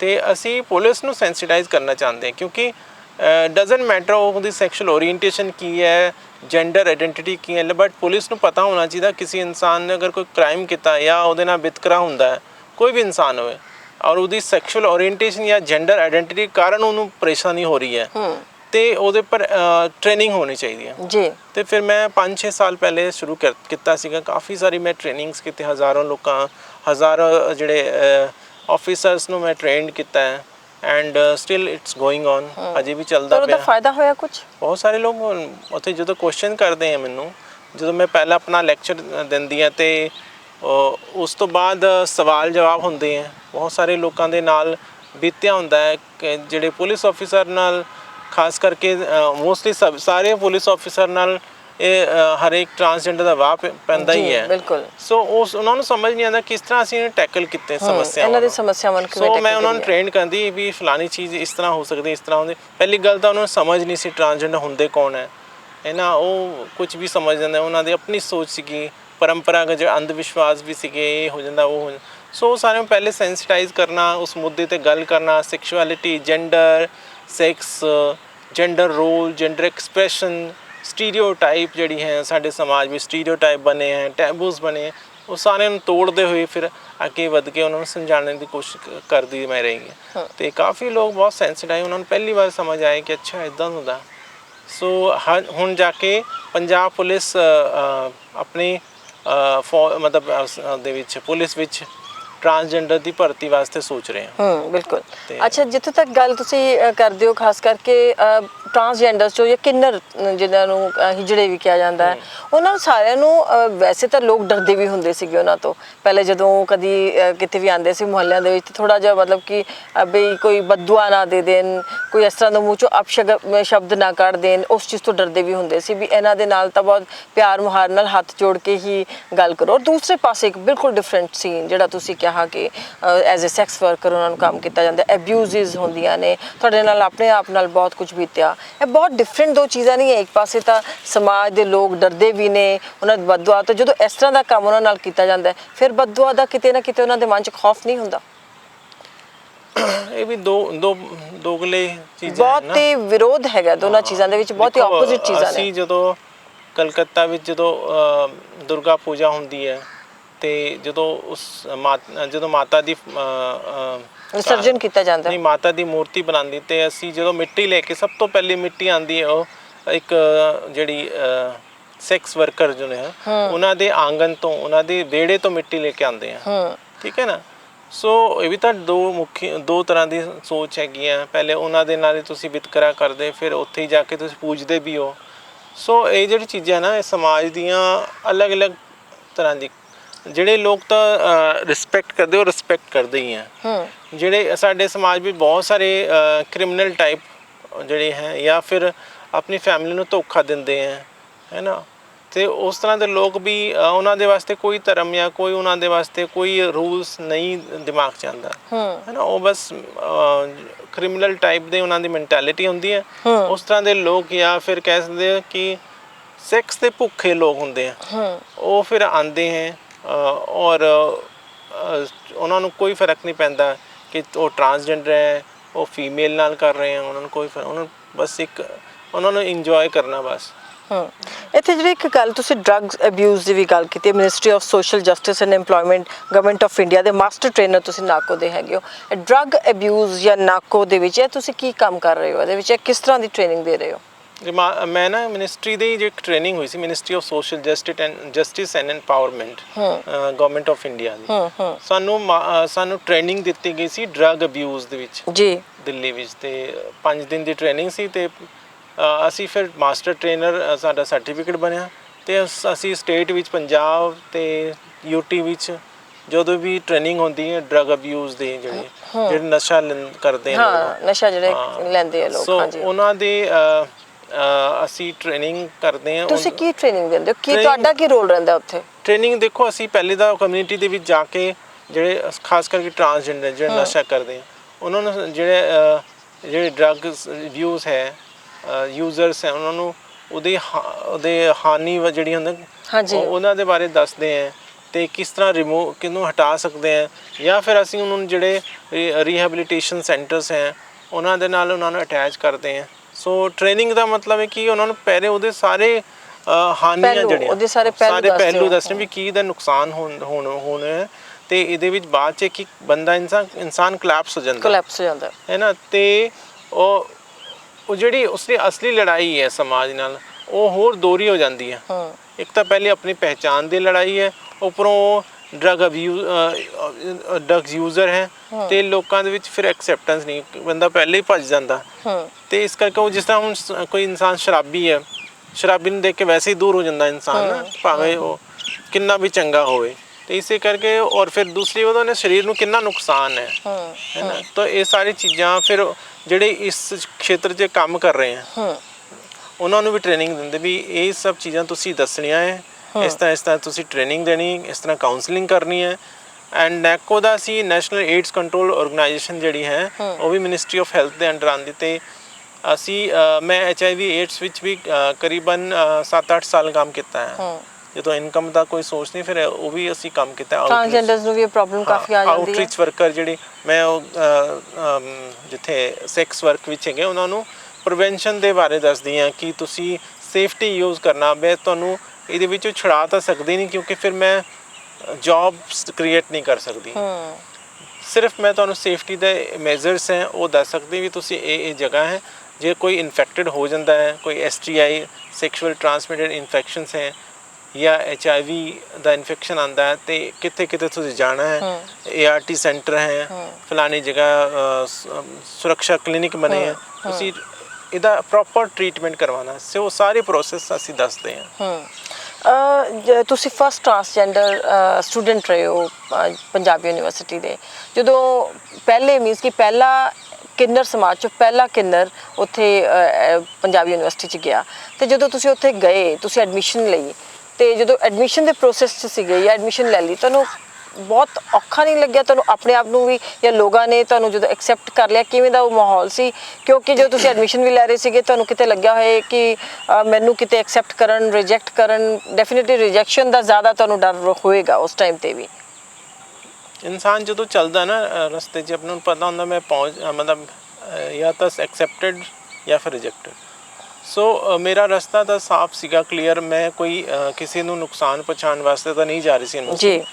ਆਪਣੀ ਮੇਰਾ ਰਾਈਟ ਸੀਗਾ, ਰਾਈਟਸ ਆਫ ਐਜੂਕੇਸ਼ਨ, ਠੀਕ ਹੈ ਨਾ, ਉਹ ਮੇਰਾ ਅਧਿਕਾਰ ਸੀਗਾ ਪੜ੍ਹਾਈ ਦਾ, ਸਿੱਖਿਆ ਦਾ। ਸੋ ਮੈਂ ਐਡਮਿਸ਼ਨ ਲਿੱਤੀ 2015 ਚ ਅਸੀਂ ਥਰਡ ਜੈਂਡਰ ਕਾਲਮ ਐਡ ਕਰਵਾਇਆ ਯੂਨੀਵਰਸਿਟੀ ਵਿੱਚ ਜਾ ਕੇ, ਤੇ ਉਸ ਤੋਂ ਬਾਅਦ 2016 ਚ ਮੇਰਾ ਐਡਮਿਸ਼ਨ ਹੋਇਆ। ਐਂਡ ਜਦੋਂ ਐਡਮਿਸ਼ਨ ਹੋਇਆ ਤਾਂ ਭੇਦਭਾਵ ਲਾਜ਼ਮੀ ਸੀਗਾ, ਹੈ ਨਾ। ਲੋਕ ਡਰ ਗਏ, ਕਾਫੀ ਬੱਚੇ ਤਾਂ ਦੂਰ ਹੋ ਗਏ ਮੇਰੇ ਤੋਂ, ਮੈਂ ਇਕੱਲੀ ਬੈਠੀ ਰਹੀ। ਲੇਕਿਨ ਮੇਰੇ ਟੀਚਰਸ ਨੇ ਬਹੁਤ ਸਪੋਰਟ ਕੀਤਾ ਮੈਨੂੰ। ਟੀਚਰਸ ਨੇ ਮੈਨੂੰ ਉਹ ਮੋਟੀਵੇਟ ਕਰਨ ਵਾਸਤੇ ਕੁਝ ਗੱਲਾਂ ਕਹੀਆਂ ਕਿ ਮੇਰੇ ਜਿਹੜੇ ਟੀਚਰ ਸੀਗੇ ਡਾਕਟਰ ਨਮਿਤਾ ਗੁਪਤਾ, ਮੈਂ ਹਿਊਮਨ ਰਾਈਟਸ ਵਿੱਚ centre for human rights and duties ਵਿੱਚ MA ਕੀਤੀ। ਅਤੇ ਜਦੋਂ ਮੇਰੀ ਫਸਟ ਕਲਾਸ ਸੀਗੀ ਤੇ ਡਾਕਟਰ ਨਮਿਤਾ ਗੁਪਤਾ ਆਈ, ਉਹਨਾਂ ਨੇ ਕਿਹਾ ਕਿ ਧਨੰਜੇ ਨਾਓ ਮਾਈ ਕਲਾਸ ਇਜ਼ ਕੰਪਲੀਟ। ਸੋ ਮੈਂ ਪਹਿਲੇ ਮੇਲ ਔਰ ਫੀਮੇਲ ਨੂੰ ਪੜ੍ਹਾਉਂਦੀ ਰਹੀ, ਹੁਣ ट्रांसजेंडर भी हैं। सो दूसरी टीचर आई डॉक्टर स्वरनजीत कौर सीगी, उन्होंने कहा धनंजय खाक भी बनना तो सोने की बनना, है ना, चूल्हे दी खाक ना बनियो। तो इदां दी गल्लां करके मैनू मोटिवेट करते रहे। एंड मैं शुरू से सोचा कि मैं कितने फस गई, लेकिन हौली हौली शायद मैंने मेरे अंदर जो है वो मैं इंस्पायर भी हुई, ना तो स्टेबिलिटी आ गई, यस, थोड़ी सी हिम्मत आई। एंड हौली हौली फिर बट वॉशरूम की बड़ी प्रॉब्लम सी, वॉशरूम में किहड़े च जावां, मेल या फीमेल दे विच, दोनों च मैं शुरू च बड़ी दिक्कत हुई। लेकिन हौली हौली फिर मेरी फीमेल्स नाल दोस्ती हुई ते एक दो जड़ी हैगियां दोस्त बनियां, तुहाडियां फ्रेंड्स बनियां, बने फीमेल्स भी, हाँ फीमेल फ्रेंड्स बनियां, मेल तो नहीं बने बट फीमेल फ्रेंड्स बनियां।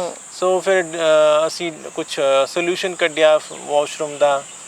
एंड उस तो बाद मैं एक एप्लीकेशन जड़ी है वो वाइस चांसलर ਸੀਗੇ ਉਸ ਟਾਈਮ ਪ੍ਰੋਫੈਸਰ ਅਰੁਣ ਗਰੋਵਰ। ਸੋ ਉਹਨਾਂ ਨੂੰ ਮੈਂ ਐਪਲੀਕੇਸ਼ਨ ਭੇਜੀ ਤੇ 10-15 ਦਿਨ ਵਿੱਚ ਮੈਨੂੰ ਜਵਾਬ ਆਇਆ। 23 ਲੱਖ ਰੁਪਏ ਬਜਟ ਪਾਸ ਹੋਇਆ। ਐਂਡ ਇੰਡੀਆ ਦਾ ਪਹਿਲਾ ਸੈਪਰੇਟ ਵਾਸ਼ਰੂਮ ਫॉर ਟਰਾਂਸਜੈਂਡਰ ਉਹ ਪੰਜਾਬ ਯੂਨੀਵਰਸਿਟੀ ਬਿਲਕੁਲ ਹੈ। ਉਸ ਤੋਂ ਬਾਅਦ ਫ੍ਰੀ ਐਜੂਕੇਸ਼ਨ ਦੀ ਲੜਾਈ ਮੈਨੂੰ ਹਮੇਸ਼ਾ ਦਿੱਕਤ ਰਹਿੰਦੀ, ਮੈਂ ਫੀਸ ਹਰ 6 ਮਹੀਨੇ ਬਾਅਦ ਫੀਸ ਜਮ੍ਹਾਂ ਹੁੰਦੀ ਸੀ। ਤੇ ਸਾਡਾ ਜਿਹੜਾ ਡਿਪਾਰਟਮੈਂਟ ਸੀਗਾ ਉਹ ਸੈਲਫ ਫਾਈਨੈਂਸਡ ਸੀਗਾ, ਉਹਦੇ ਵਿੱਚ ਫੀਸ ਜ਼ਿਆਦਾ ਸੀਗੀ। ਜਿਸ ਤਰ੍ਹਾਂ 4-5 ਹਜ਼ਾਰ ਦੂਸਰੇ ਡਿਪਾਰਟਮੈਂਟ 'ਚ ਸੀਗੇ, ਇਹਦੇ ਸਾਡੇ 20-20 ਹਜ਼ਾਰ ਰੁਪਏ ਦੇਣਾ ਪੈਂਦਾ ਸੀ। ਤੇ ਮੈਂ ਵੈਸੇ ਕਿਤੇ ਨਾ ਕਿਤੇ ਇਕੱਠਾ ਕਰਕੇ ਤੁਹਾਡੇ ਵਰਗੇ ਪੱਤਰਕਾਰ ਸੀ, ਉਹਨਾਂ ਨੇ ਵਿੱਚੋਂ ਵੀ ਇਕੱਠੇ ਕੀਤੇ ਪੈਸੇ ਮੇਰੇ ਵਾਸਤੇ, ਪੱਤਰਕਾਰਾਂ ਨੇ ਵੀ ਕੀਤੇ। ਸੋ ਸਟੋਰੀਜ਼ ਜਿਹੜੀ ਹੈ ਮੇਰੀ ਉਹ ਸਾਰੀ ਜਿਹੜੀ ਹੈ ਉਹ ਨਿਊਜ਼ 'ਚ ਆਉਂਦੀ ਰਹੀਆਂ।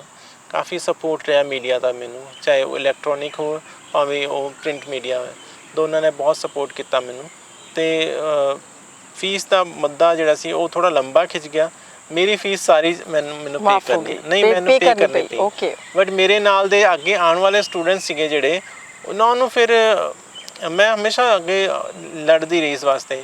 ਐਂਡ ਲਾਸਟ 'ਚ ਜਦੋਂ ਇੱਕ ਬੱਚੇ ਦੀ ਫੀਸ 1.5 ਲੱਖ ਜਮ੍ਹਾਂ ਹੋ ਗਈ, ਮਤਲਬ ਇਕੱਠੀ ਹੋ ਗਈ ਸੀਗੀ ਦੇਣ ਵਾਸਤੇ, ਫੈਸ਼ਨ ਐਂਡ ਟੈਕਨੋਲੋਜੀ ਵਿੱਚ ਸੀਗਾ ਸਟੂਡੈਂਟ ਵਿਸ਼ਵਪ੍ਰੀਤ। ਤੇ ਮੈਂ ਵਾਈਸ ਚਾਂਸਲਰ ਆਫਿਸ ਗਈ, ਉਹਦੀ ਫੀਸ ਉਹ ਤਾਂ ਦੇ ਨਹੀਂ ਸਕਦੀ ਸੀ 1.5 ਲੱਖ ਰੁਪਏ। ਤੇ ਫਿਰ ਮੈਂ ਮਿਲੀ DOI ਨੂੰ ਵੀ, ਵਾਈਸ ਚਾਂਸਲਰ ਟ੍ਰਾਂਸਜੈਂਡਰ ਸੀ, ਹਾਂ ਓਕੇ। ਤੇ ਫਿਰ ਉਹਨਾਂ ਨੇ ਕੁਝ ਕਿਹਾ ਕਿ ਠੀਕ ਹੈ, ਅਸੀਂ ਕਿਹਾ ਸਾਨੂੰ ਨਾ ਤੁਸੀਂ ਭੀਖ ਨਾ ਦਿਓ, ਸਾਡੀ ਬਸ ਐਜੂਕੇਸ਼ਨ ਦੇ ਦਿਓ। ਤੇ ਉਹਨਾਂ ਨੇ ਫਿਰ ਡਿਪਾਰਟਮੈਂਟ ਨੇ ਮਨਾ ਕੀਤਾ ਸੀਗਾ ਉਹਨੂੰ ਆਉਣ ਵਾਸਤੇ। ਲੇਕਿਨ ਵਾਈਸ ਚਾਂਸਲਰ ਆਫਿਸ ਵਿੱਚੋਂ DOI ਆਫਿਸ ਵਿੱਚੋਂ ਫੋਨ ਗਿਆ ਕਿ ਤੁਸੀਂ ਬੱਚੇ ਨੂੰ ਕੁਝ ਨਹੀਂ ਕਹਿਣਾ, ਅਸੀਂ ਆਪਣੇ ਆਪ ਦੇਖ ਲਾਂਗੇ। ਤੇ ਉਹਨਾਂ ਨੇ ਸਾਡੀ ਐਪਲੀਕੇਸ਼ਨ 'ਤੇ ਲਿਖ ਦਿਆ ਕਿ ਫੀਸ ਵੇਵ ਆਫ ਮਾਫ ਹੈ। ਤੇ ਲੇਕਿਨ ਉਹ ਟੈਂਪਰੇਰੀ ਸੀਗੀ, ਉਹ ਇੱਕ ਬੱਚੇ ਦੀ ਨਾ ਮਾਫ ਹੋਈ। ਮੇਰੀ ਲੜਾਈ ਸੀ ਕਿ ਫ੍ਰੀ ਐਜੂਕੇਸ਼ਨ ਹੋਵੇ। ਫਿਰ ਉਹ ਜਿਹੜੀ ਮੈਂ ਐਪਲੀਕੇਸ਼ਨ ਦਿੰਦੀ ਰਹੀ। Vice chancellor office, vice chancellor ਸਾਹਿਬ ਨੇ ਇੱਕ ਕਮੇਟੀ ਬਣਾਈ ਫੀਸ ਵੇਵਰ ਦੀ, ਫੀਸ ਮਾਫੀ ਦੀ। ਤੇ ਫਿਰ ਬਾਅਦ 'ਚ ਕਮੇਟੀ 5-7 ਮੈਂਬਰ ਸੀਗੇ, ਉਹਦੇ ਵਿੱਚ ਹੌਲੀ ਹੌਲੀ ਸਾਰਾ ਕੁਝ ਹੋਇਆ ਕਿ ਹੁਣ ਫੀਸ ਮਾਫ ਕੀਤੀ ਜਾਵੇ। ਤੇ DOI ਦੇ ਅੰਡਰ ਉਹ ਕਮੇਟੀ ਬਣੀ, ਲਾਸਟ ਫੀਸ ਸਾਡੀ ਮਾਫ ਹੋਈ। ਫਿਰ ਫ੍ਰੀ ਹੋਸਟਲ ਦੀ ਲੜਾਈ ਸੀ, ਹੋਸਟਲ ਵੀ ਹੁਣ ਸਾਡੇ ਫ੍ਰੀ ਹੋਸਟਲ ਹੈਗੇ ਆ। ਬਿਲਕੁਲ। ਤੇ ਜਿਸ ਤਰ੍ਹਾਂ ਤੁਹਾਡੀ ਲਾਈਫ ਦੇ ਵਿੱਚ ਜ਼ਿਆਦਾਤਰ ਤੁਸੀਂ ਜਿਸ ਤਰ੍ਹਾਂ ਦੇਖ ਰਹੇ ਹੋ ਸਟਰਗਲ ਰਹੀ ਹੈ, ਟ੍ਰਾਂਸਜੈਂਡਰ ਹੋਣ ਦੇ ਕਾਰਨ ਡੈਫੀਨੇਟਲੀ ਸਟਰਗਲ ਤਾਂ ਹੈ ਹੀ ਹੈ। ਪਹਿਲੇ ਪੇਰੈਂਟਸ ਦੇ ਘਰ ਸਟਰਗਲ ਰਹੀ, ਬਾਹਰ ਨਿਕਲੇ ਫਿਰ ਸਟਰਗਲ ਰਹੀ, ਪੜ੍ਹਾਈ ਕੀਤੀ ਫਿਰ ਸਟਰਗਲ ਰਹੀ, ਇੰਪਲੋਇਮੈਂਟ ਨੂੰ ਲੈ ਕੇ ਸਟਰਗਲ ਰਹੀ। ਹਜੇ ਵੀ ਤੁਸੀਂ ਚਾਹੇ ਆਪ ਥੋੜ੍ਹਾ ਜਿਹਾ ਸਟੇਬਲ ਹੋ ਵੀ ਗਏ, ਪਰ ਦੂਸਰੇ ਆਪਣੇ ਸਮਾਜ ਦੇ ਲਈ ਸਟਰਗਲ ਲਗਾਤਾਰ ਕਰ ਰਹੇ ਹੋ ਤੇ EMPLOYMENT ਦੀ ਜਿਹੜੀ ਹੈਗੀ ਹੈ ਉਹ ਤਾਂ ਤੁਸੀਂ ਆਲਰੇਡੀ ਕਹਿ ਰਹੇ ਹੋ ਕਿ ਕਾਫੀ ਦਿੱਕਤ ਪਰੇਸ਼ਾਨੀ ਤਾਂ ਹੈ ਹੀ ਹੈ ਔਰ ਉਹਦੇ ਬਾਵਜੂਦ ਵੀ ਤੁਹਾਡੀ ਜ਼ਿੰਦਗੀ 'ਚ ਤੁਹਾਨੂੰ ਯਾਦ ਆਉਂਦੇ ਜੋ ਤੁਹਾਡੇ ਬਹੁਤ ਹੀ ਕੋਈ ਵਧੀਆ ਪਲ ਹੋਣ ਜਾਂ ਤੁਸੀਂ ਵਾਕਈ ਮਤਲਬ ਕਿ ਆਪਣੇ ਆਪ ਨੂੰ ਇਹ ਸਾਰਾ ਕੁਝ ਭੁੱਲ ਕੇ ਕਿ ਮੈਂ ਇੱਦਾਂ ਦੀ ਲੜਾਈ ਕਰ ਰਹੀ ਹਾਂ ਜਾਂ ਅਸੀਂ ਥਰਡ ਜੈਂਡਰ ਹਾਂ ਜਾਂ ਕੁਝ ਵੀ ਐਸਾ ਤੇ ਕੋਈ ਬਹੁਤ ਹੀ ਅੱਛੇ ਪਲ ਜਾਂ ਕੋਈ ਸਮਾਂ ਐਸਾ ਯਾਦ ਆਉਂਦਾ ਤੁਹਾਨੂੰ ਜਾਂ ਕੁਝ ਐਸੀ ਦੋਸਤ ਵੀ ਤੁਹਾਡੇ ਬਣੇ ਹੋਣ ਜਿਹੜੇ ਕਿ ਦੂਸਰੇ ਜੈਂਡਰਸ ਤੋਂ ਹੋਣ ਮੈਂ ਐਕਚੁਅਲੀ ਫੋਰਨ ਕੰਟਰੀ ਵੀ ਮੇਰਾ ਆਣਾ ਜਾਣਾ ਰਿਹਾ ਤੇ ਯੂਰੋਪੀਅਨ ਕੰਟਰੀ ਵਿੱਚ ਸੇ ਮੈਂ ਤਿੰਨ ਵਾਰੀ ਗਈ ਹਾਂ ਯੂਰਪ ਸੋ ਉੱਥੇ ਵੀ ਮੈਨੂੰ ਬੜਾ ਮਤਲਬ ਅੱਛੇ ਪਲ ਰਹੇ ਪਰ ਮੇਰਾ ਸਭ ਤੋਂ ਜ਼ਿਆਦਾ ਅੱਛੇ ਪਲ ਸੰਗੀਤ ਨਾਲ ਰਹੇ ਹਨ ਸੋ ਉਹਦੇ ਵਿੱਚ ਮਤਲਬ ਮੈਨੂੰ ਇੰਨਾ ਸਕੂਨ ਇੰਨਾ ਖੁਸ਼ੀ ਉਸ ਤੋਂ ਜ਼ਿਆਦਾ ਕੋਈ ਖੁਸ਼ੀ ਦੁਨਿਆਵੀ ਚੀਜ਼ਾਂ ਨਹੀਂ ਦੇ ਸਕਦੀਆਂ ਮਤਲਬ ਇਨਸਾਨ ਹਮੇਸ਼ਾ ਵਿਤਕਰਾ ਕਰਦਾ ਡਿਸਕ੍ਰਿਮੀਨੇਸ਼ਨ ਕਰਦਾ ਔਰ ਐਨੀਮਲਸ ਜਿਹੜੀ ਜਾਨਵਰ ਹੈ ਉਹਨਾਂ ਦੇ ਨਾਲ ਰਹਿ ਕੇ ਬਟ ਹੁਣ ਮੈਨੂੰ ਲੱਗਦਾ ਕਿ ਜਿਸ ਤਰ੍ਹਾਂ ਮੇਰੇ ਨਾਲ ਮੇਰਾ ਸਾਥੀ ਹੈ ਰੁਦਰ ਪ੍ਰਤਾਪ ਸਿੰਘ ਉਹ ਜਦੋਂ ਉਹ ਸ਼ਾਮ ਨੂੰ ਆਉਂਦਾ ਤਾਂ ਮੈਨੂੰ ਰੋਜ਼ਾਨਾ ਉਹੀ ਪਲ ਅੱਛੇ ਲੱਗਦੇ ਹੈ ਕਿ ਅਸੀਂ ਇਕੱਠੇ ਬਹਿ ਕੇ ਖਾਣਾ ਖਾਂਦੇ ਹਾਂ ਅੱਛਾ ਲੱਗਦਾ ਹੈ ਕਿ ਇਹ ਪਲ ਦੂਰ ਨਾ ਹੋਣ ਸਾਡੇ ਤੋਂ ਇਹ ਪਲ ਨਾ ਜਾਣ ਤੁਸੀਂ ਖਾਣਾ ਬਣਾਉਂਦੇ ਖੁਦ ਖਾਣਾ ਮੈਂ ਬਣਾਉਂਦੀ ਹਾਂ ਐਂਡ ਦਾ ਫਸਟ ਮੂਮੈਂਟ ਜਦੋਂ ਮੈਨੂੰ ਸਭ ਤੋਂ ਵੱਡੀ ਖੁਸ਼ੀ ਜਦੋਂ ਹੋਈ ਜਦੋਂ ਮੈਂ ਫਸਟ ਟਾਈਮ ਆਪਣੀ ਪਹਿਚਾਣ ਨਾਲ ਪੰਜਾਬ ਯੂਨੀਵਰਸਿਟੀ ਦਾ ਫਾਰਮ ਭਰਿਆ ਸੀ ਟਰਾਂਸਜੈਂਡਰ ਦਾ ਉਹਦੇ ਵਿੱਚ ਥਰਡ ਜੈਂਡਰ ਕਾਲਮ ਸੀਗਾ ਤਾਂ ਮੈਂ ਜਦੋਂ ਟਿਕ ਕੀਤਾ ਤਾਂ ਮੈਨੂੰ ਉਹ ਜਿਹੜੀ ਖੁਸ਼ੀ ਹੈ ਨਾ ਉਹ ਕਿਸੇ ਨਾਲ ਬਿਆਨ ਨਹੀਂ ਕਰ ਸਕਦਾ ਤੁਹਾਨੂੰ ਤਾਂ ਲੱਗਿਆ ਕਿ ਮੈਨੂੰ ਮੇਰੀ ਆਇਡੈਂਟੀਟੀ ਕ੍ਰਾਈਸਿਸ ਤੋਂ ਆਇਡੈਂਟੀਟੀ ਮਿਲ ਗਈ ਹੈ ਹੁਣ ਪਹਿਚਾਣ ਮਿਲ ਗਈ ਹੈ ਓਕੇ ਤੇ ਸੰਗੀਤ ਦੇ ਵਿੱਚ ਔਰ ਉਹਦੇ ਵਿੱਚ ਤੁਸੀਂ ਕਿੰਨੇ ਕੁ ਨਿਪੁੰਨ ਹੋ ਸੰਗੀਤ ਦੇ ਵਿੱਚ ਔਰ ਖਾਸ ਕਰਕੇ ਡਾਂਸ ਵਿੱਚ ਕਥਕ ਮੈਂ ਸਿੱਖਿਆ ਹੈ ਕਥਕ ਸਿੱਖਿਆ ਮੈਂ ਵੋਕਲ ਕਲਾਸਿਕਲ ਵੋਕਲ ਸਿਤਾਰ ਵੀ ਸਿੱਖਿਆ ਬਟ ਬਹੁਤ ਸਾਲ ਹੋ ਗਏ ਐਂਡ 1990 91 ਦੀ ਗੱਲ ਹੋਗੀ ਜਦੋਂ ਇਹਦੇ ਵਿੱਚ ਤਾਂ ਰਿਆਜ਼ ਦੀ ਜ਼ਰੂਰਤ ਹੁੰਦੀ ਹੈ ਡੇਲੀ ਰਿਆਜ਼ ਦੀ ਜ਼ਰੂਰਤ ਤੇ ਮਿਊਜ਼ਿਕ ਮੈਨੂੰ ਬਹੁਤ ਪਸੰਦ ਹੈ ਸੰਗੀਤ ਕਿਸ ਤਰ੍ਹਾਂ ਦਾ ਸੁਣਦੇ ਹੋ ਸੰਗੀਤ ਖਾਸ ਕਰ ਕਲਾਸਿਕਲ ਸੁਣਦੇ ਹੋ ਐਂਡ ਲਾਈਟ ਹੁਣ ਗਾਉਂਦੇ ਵੀ ਹੋ ਤੁਸੀਂ ਕਿ ਹੁਣ ਨਹੀਂ ਗਾ ਲੈਂਦੇ ਥੋੜੇ ਬਹੁਤ ਗਾ ਲੈਂਦੇ ਮੈਂ ਗਾ ਲੈਂਦੇ ਤੁਹਾਡੇ ਵਾਸਤੇ ਬਿਲਕੁਲ फिल्मी गाना है रफ़ी साहब का कोई सागर दिल को बहलाता नहीं बेखुदी में भी करार आता नहीं कोई सागर दिल को बहलाता नहीं मैं कोई पत्थर नहीं इंसान हूँ मैं कोई पत्थर नहीं इंसान हूँ कैसे कह दूँ गम से घबराता नहीं कोई सागर दिल को बहलाता नहीं कल तो सब थे कारवां के साथ साथ कल तो सब थे कारवां के साथ साथ आज कोई राह दिखलाता नहीं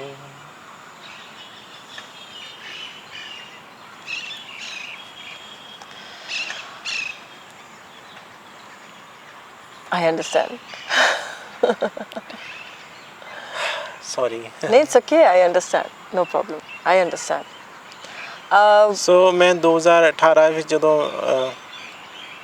ਜਦੋਂ Justin Trudeau Canadian prime minister India ਆਏ ਤਾਂ ਉਹਨਾਂ ਤੱਕ ਵੀ ਗੱਲ ਪਹੁੰਚੀ ਮੇਰੇ ਬਾਰੇ ਤੇ ਉਹਨਾਂ ਨੇ ਮੈਨੂੰ ਡਿਨਰ ਤੇ ਬੁਲਾਇਆ ਸੀ Delhi so it was also very lovely moment ki recognition not within India but abroad तक Canada तक मैंने लोग जानते हैं तो पूरी दुनिया 'ਚ ਜਿੱਥੋਂ ਵੀ ਜਾਓ ਜਿਹੜੇ ਕਮਿਊਨਿਟੀ ਵਾਸਤੇ ਕੰਮ ਕਰਦੇ ਹੈ ਉਹਨਾਂ ਦੇ ਵਿੱਚ ਮੇਰੀ ਪਹਿਚਾਣ ਹੈਗੀ ਹੈ। ਤੇ ਹੁਣ ਕਮਿਊਨਿਟੀ ਦੇ ਲਈ ਤੁਸੀਂ ਅੱਗੇ ਕੀ ਕਰਨਾ ਚਾਹੁੰਦੇ ਹੋ, ਕਿਉਂਕਿ ਇਸ ਪੜਾਅ ਤੇ ਤੁਸੀਂ ਬਹੁਤ ਕੁਝ ਤੱਕ ਕਰ ਲਿਆ, ਤੁਸੀਂ PhD ਵੀ ਮੈਂ ਦੇਖ ਰਹੀ ਸੀ ਤੁਹਾਡੇ ਉਹਦੇ ਵਿੱਚ, ਖਾਸ ਕਰਕੇ PhD ਲਈ ਤੁਸੀਂ ਐਗਜ਼ਾਮ ਦੇ ਰਹੇ ਹੋ, ਜਾਂ ਤੁਸੀਂ ਅੱਗੇ ਹੋਰ ਕੀ ਕਰਨਾ ਚਾਹੁੰਦੇ ਹੋ? ਸਮਾਜ ਲਈ ਲਗਾਤਾਰ ਤੁਸੀਂ ਸੰਘਰਸ਼ ਵੀ ਕਰ ਰਹੇ ਹੋ, ਕੰਮ ਵੀ ਕਰ ਰਹੇ ਹੋ, ਤੇ ਅੱਗੇ ਹੁਣ ਇੱਕ ਪਾਰਟਿਕੂਲਰ ਪੜਾਅ ਦੇ ਬਾਅਦ ਏਜ ਸਭ ਤੇ ਆਉਂਦੀ ਹੈ, ਵੈਸੇ ਤਾਂ age is just a number, ਪਰ ਫਿਰ ਵੀ ਕਿਸ ਤਰੀਕੇ ਦੇ ਨਾਲ ਤੁਸੀਂ ਆਪਣਾ ਫਿਊਚਰ ਦੇਖ ਰਹੇ ਹੋ ਹੁਣ, ਔਰ ਖਾਸ ਕਰਕੇ ਆਪਣੇ ਸਮਾਜ ਦਾ ਫਿਊਚਰ ਦੇਖ ਰਹੇ ਹੋ, ਕਿਉਂਕਿ ਤੁਸੀਂ ਕੰਮ ਕਰ ਰਹੇ ਹੋ ਲਗਾਤਾਰ ਉਸ 'ਤੇ? ਮੈਂ ਹੁਣ EMPLOYMENT ਦੇ ਉੱਪਰ ਕੰਮ ਕਰ ਰਹੀ ਹਾਂ।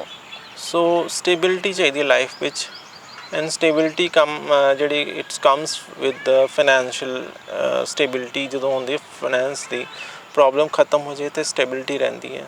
ਤੇ ਪਰਿਵਾਰ? ਸੋ ਫੈਮਿਲੀ ਦੇਖੋ, ਮੈਂ ਆਪਣੇ ਬਾਰੇ ਤਾਂ ਕੁਝ ਸੋਚ ਨਹੀਂ ਸਕਦੀ, ਬਟ ਆਉਣ ਵਾਲੀ ਜਨਰੇਸ਼ਨ ਹੈ, ਕਿਸੇ ਬੱਚੇ ਨੂੰ ਆਪਣੇ ਘਰੋਂ ਨਾ ਕੱਢਣ, ਕੋਈ ਨਾਲ ਰਹਿਣ, ਆਪਣੇ ਬੱਚੇ ਨੂੰ ਨਾਲ ਰੱਖਣ, ਅਤੇ ਜਿੱਦਾਂ ਮੁੰਡਾ ਹੈ ਕੁੜੀ ਹੈ ਟਰਾਂਸਜੈਂਡਰ ਨੂੰ ਨਾਲ ਰੱਖਣ ਹੈ। ਅਤੇ ਆਈ always teach them it is the best practice of human rights when you accept your child as a transgender.